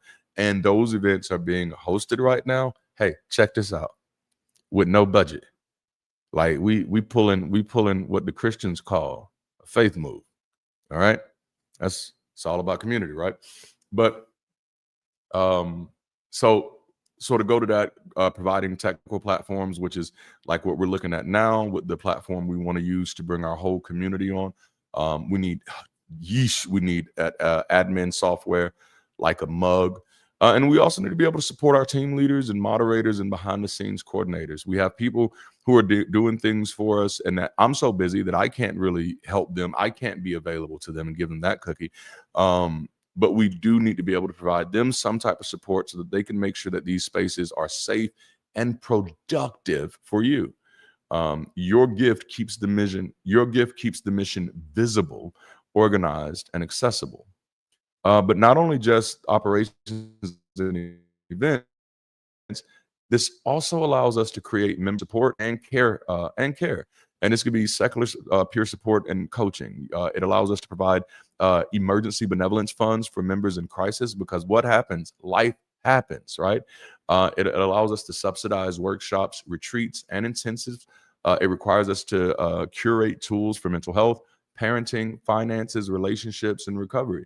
Your gifts, your donations, your financial partnership creates human-centered care systems, especially for those with nowhere else to turn. And if communities exist for anybody, y'all, please hear me, that there are countless people out there who don't have families, who don't have friends. They have nowhere to turn. So when life hits them, it hits them a little harder.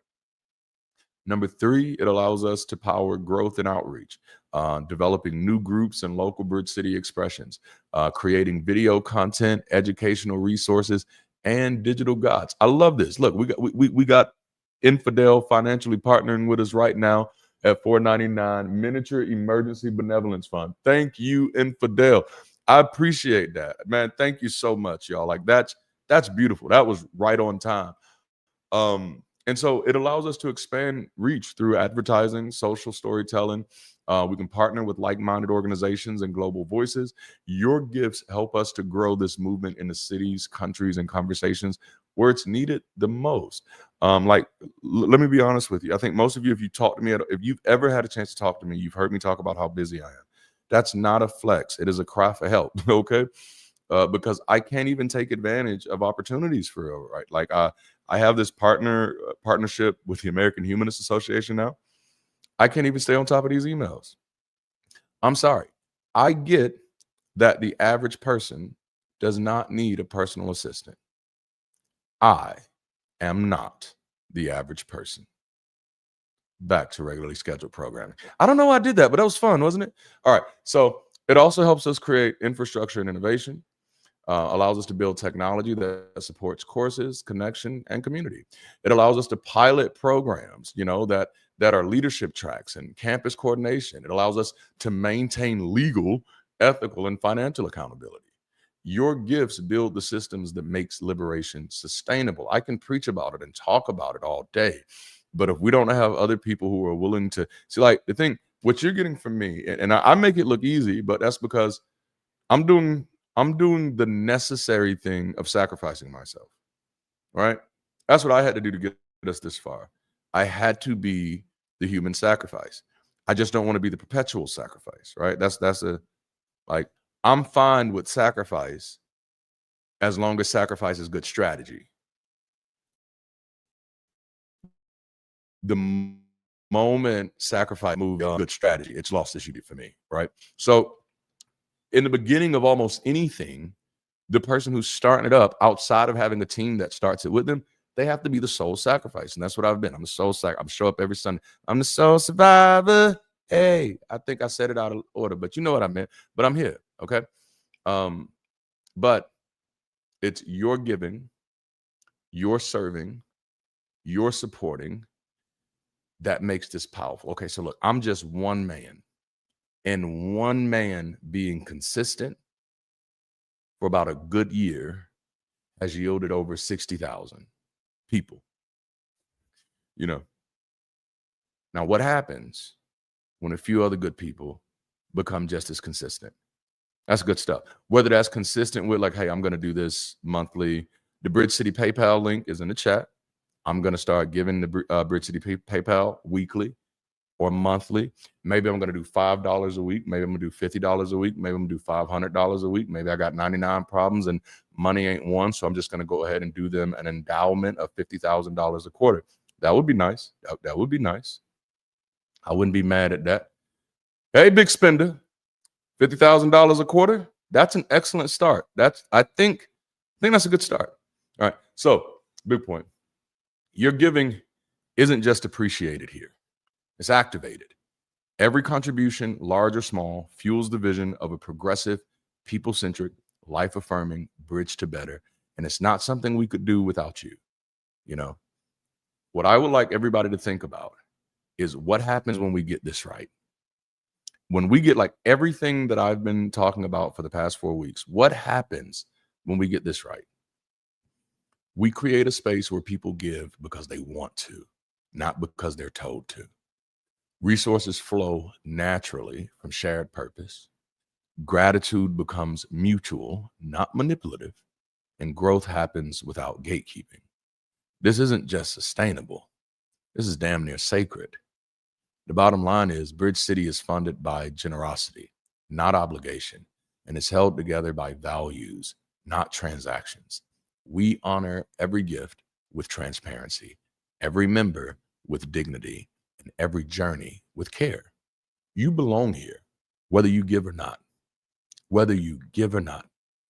Bridge City was never just about creating a safer space to leave religion. It was about building a braver space to live life on purpose. Your membership, your presence, participation, and partnership fuels more than just Sunday sessions. It fuels systems of support and circles of transformation. We're not just creating content, we're creating capacity for healing, connection, and some real change. Because of this community, we're actively building local benevolence funds to help members in crisis, from groceries to grief support, because belonging should come with a safety net. We're building seasonal community outreach, helping teams host drives, service projects, and wellness events, because we don't just talk about care, we organize it. The goal is to have regional support centers with digital and physical hubs for things like feeding programs, shelters, survivor kits, free coaching, ceremonies, and support circles. Because secular doesn't mean disconnected. It means designed for dignity. Bridge City isn't just in communities. It's being led by them. We're nurturing local gatherings and weekends, cultural and identity-based groups, on-the-ground leaders trained through B-Men 101 and peer mentorship. Each initiative is people-powered and principle-led. We're through with top-down control. We're through with one-size-fits-all formulas. What this is humans building human-centered futures. The need for what we offer is global. There are people all over the place who are looking for people who can meet them where they are, to support them what they are, who can help them explore their own values. And Bridge City is building the army to make that happen. For people who are deconverting, for people who are deconstructing, for people who are growing in their own public speaking and coaching, for people who are wanting to be a part of community, for people who are wanting to grow in their talents, whether it's music or whether it's media, whatever it is, we're trying to create that space and that opportunity. We're creating courses, guides, and platforms that are rooted in reason, ethics, and liberation, dealing with everything from emotional maturity to community leadership and social justice. And we're making that available globally, led by real people, rooted in real life. This stuff isn't abstract. We get to attract former faith leaders, coaches and creatives, parents, professionals, educators, and everyday people, all trained through Bridge City's growing, celebrant, and leadership development pipelines. Our vision is to grow a global network of culturally aware, life-affirming, secular service providers, equipped to meet the needs faith communities once monopolized. When our care becomes culture and ideas become institutions, this becomes just the beginning. Y'all, we started as a live stream. We became a community. We're evolving into a movement, one that isn't just responsive to what's broken, but proactive about what's possible. The future we imagine is real if we keep going together. What's possible on the other side is we can be responsible for nationally endowed institutions and grants. We can be responsible for long-term funding for secular leadership, education, and community innovation. We can be responsible for scholarships, startup grants, and infrastructure support for those creating people-centered change. We can be the secular alternative to religious foundations rooted in values, not dogma. We can help develop regionally supported support centers, physical spaces for feeding programs, shelters, ceremonies, counseling, and recovery, fully staffed by trained, culturally responsive leaders, accessible to anyone regardless of their belief, income, or background. We can power globally available systems of support, on-demand access to celebrants, speakers, guides, and coaches, localized care informed by global humanist values. We can create a living network that can activate in response to crisis, in response to growth, and in response to opportunity. We're not just building better conversations, we're building civic infrastructure for post-belief life, tools for ethical parenting, systems for care and ceremony, pathways for personal development, models for justice-rooted collaboration. And it's all owned, led, and powered by the people like you. The more we build, the more becomes possible. Bridge City is not just a response to religion. It's a response to disconnection, despair, and disempowerment. We're offering a future that is connected, compassionate, and collaborative. And with your membership, we're getting there. So you've learned today that Bridge City's mission isn't rooted in belief. It's rooted in becoming. Our message isn't dogma. It's a rhythm of growth, collaboration, and progress. Our methods aren't built to control people. They're designed to help people develop. Membership isn't a status symbol. It's an invitation to show up, give back, and build forward. Your participation matters because people like you are how this thing becomes real. Whether you're a thinker, a builder, a helper, a leader, a giver, or a grower, wherever you are, there's room for you on this bridge. Together, when we work together, when we come together, we are Bridge City Global. A reminder of our mission is our purpose is to help people find a better way to connect to themselves, to the world around them, and to others. Our mission is to build community beyond superstition, not just without it. And our vision is a progressive thinking, people-centric, life-affirming bridge to better. If you want to understand the message, is simple. Growth is possible without fear-based systems. Real community is built on shared humanity, not shared beliefs. And we are part of a global shift, and every voice matters in this movement.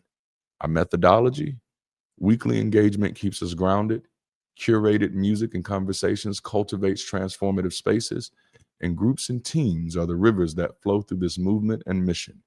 Leadership is about action, not image, and it's open to all who are willing. And you've learned about membership today. It's full access, zero pressure. Everyone belongs. Membership provides support, connection, and possibility. Our development pathways grow people, not just programs. Financial partnership is flexible and it fuels real change. You're not just joining a space, you're shaping the future. Thank you. And that's all I have for now. When I think about what community is, when I think about what the church was for many people, I think about community as a service. I know so many people right now whose passion was media, and if it weren't for their church, they wouldn't be able to pursue that passion. I know so many people whose passion is music, and if it weren't for their church, they wouldn't have a place to practice that passion. I know people whose passion is communication and finding ways to inspire and motivate other people, and if it weren't for their churches,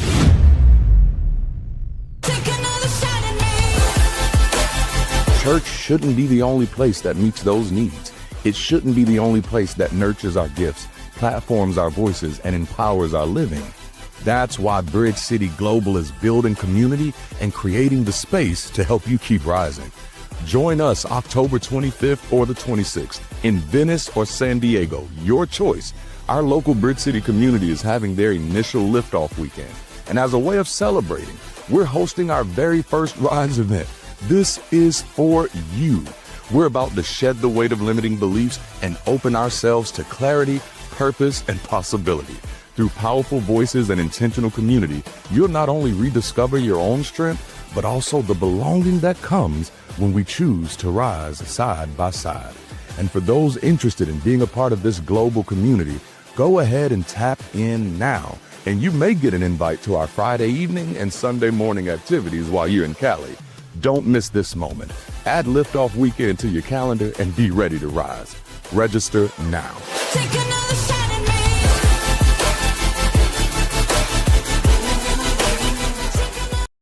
me. Thank you for joining us for Sunday Sessions this weekend. I am so honored that you've privileged us with your presence today, and I'm looking forward to seeing you again. We've officially wrapped up all 4 modules of our Bridge City membership course, and I hope that means that you're ready to take the next step with us. If it is, I want to encourage you to do 3 things. Number 1, tap in using the link in the description so we know who you are, where you are, and how to connect with you. Number 2, become a financial partner today using the Bridge City PayPal link so that people know who we are, where we are, and how to connect with us. And if you can, consider registering for Rise to meet me and our SoCal team in Venice or San Diego in October. If you tapped in to lead or host, I am challenging you to make this a priority. All right, that's all for today, y'all. Please connect with someone before leaving because your relationships are the strength of this movement and community. Let's keep showing the world that we can provide inspiration, motivation, support, and transformation without superstition or coercion. Also, join us next week for a conversation with Zerniel Shackelford. He's a highly valued member of this team, and he's taking his steps out of the shadows and will be joining me right here next weekend. Explore the links in the description to find ways to connect, including joining BC Global by tapping in, joining my email list to stay updated on what I'm doing with DLDD World Group, or financially supporting the channel, the content, the community, or the creator through Patreon, YouTube, PayPal, CashApp, Venmo, or even purchasing something from Window Shop. If you want to support, we found ways to make it easy for you. That's all for today, folks. I sincerely hope you enjoy the rest of your day. And until next time, keep rising and be the bridge.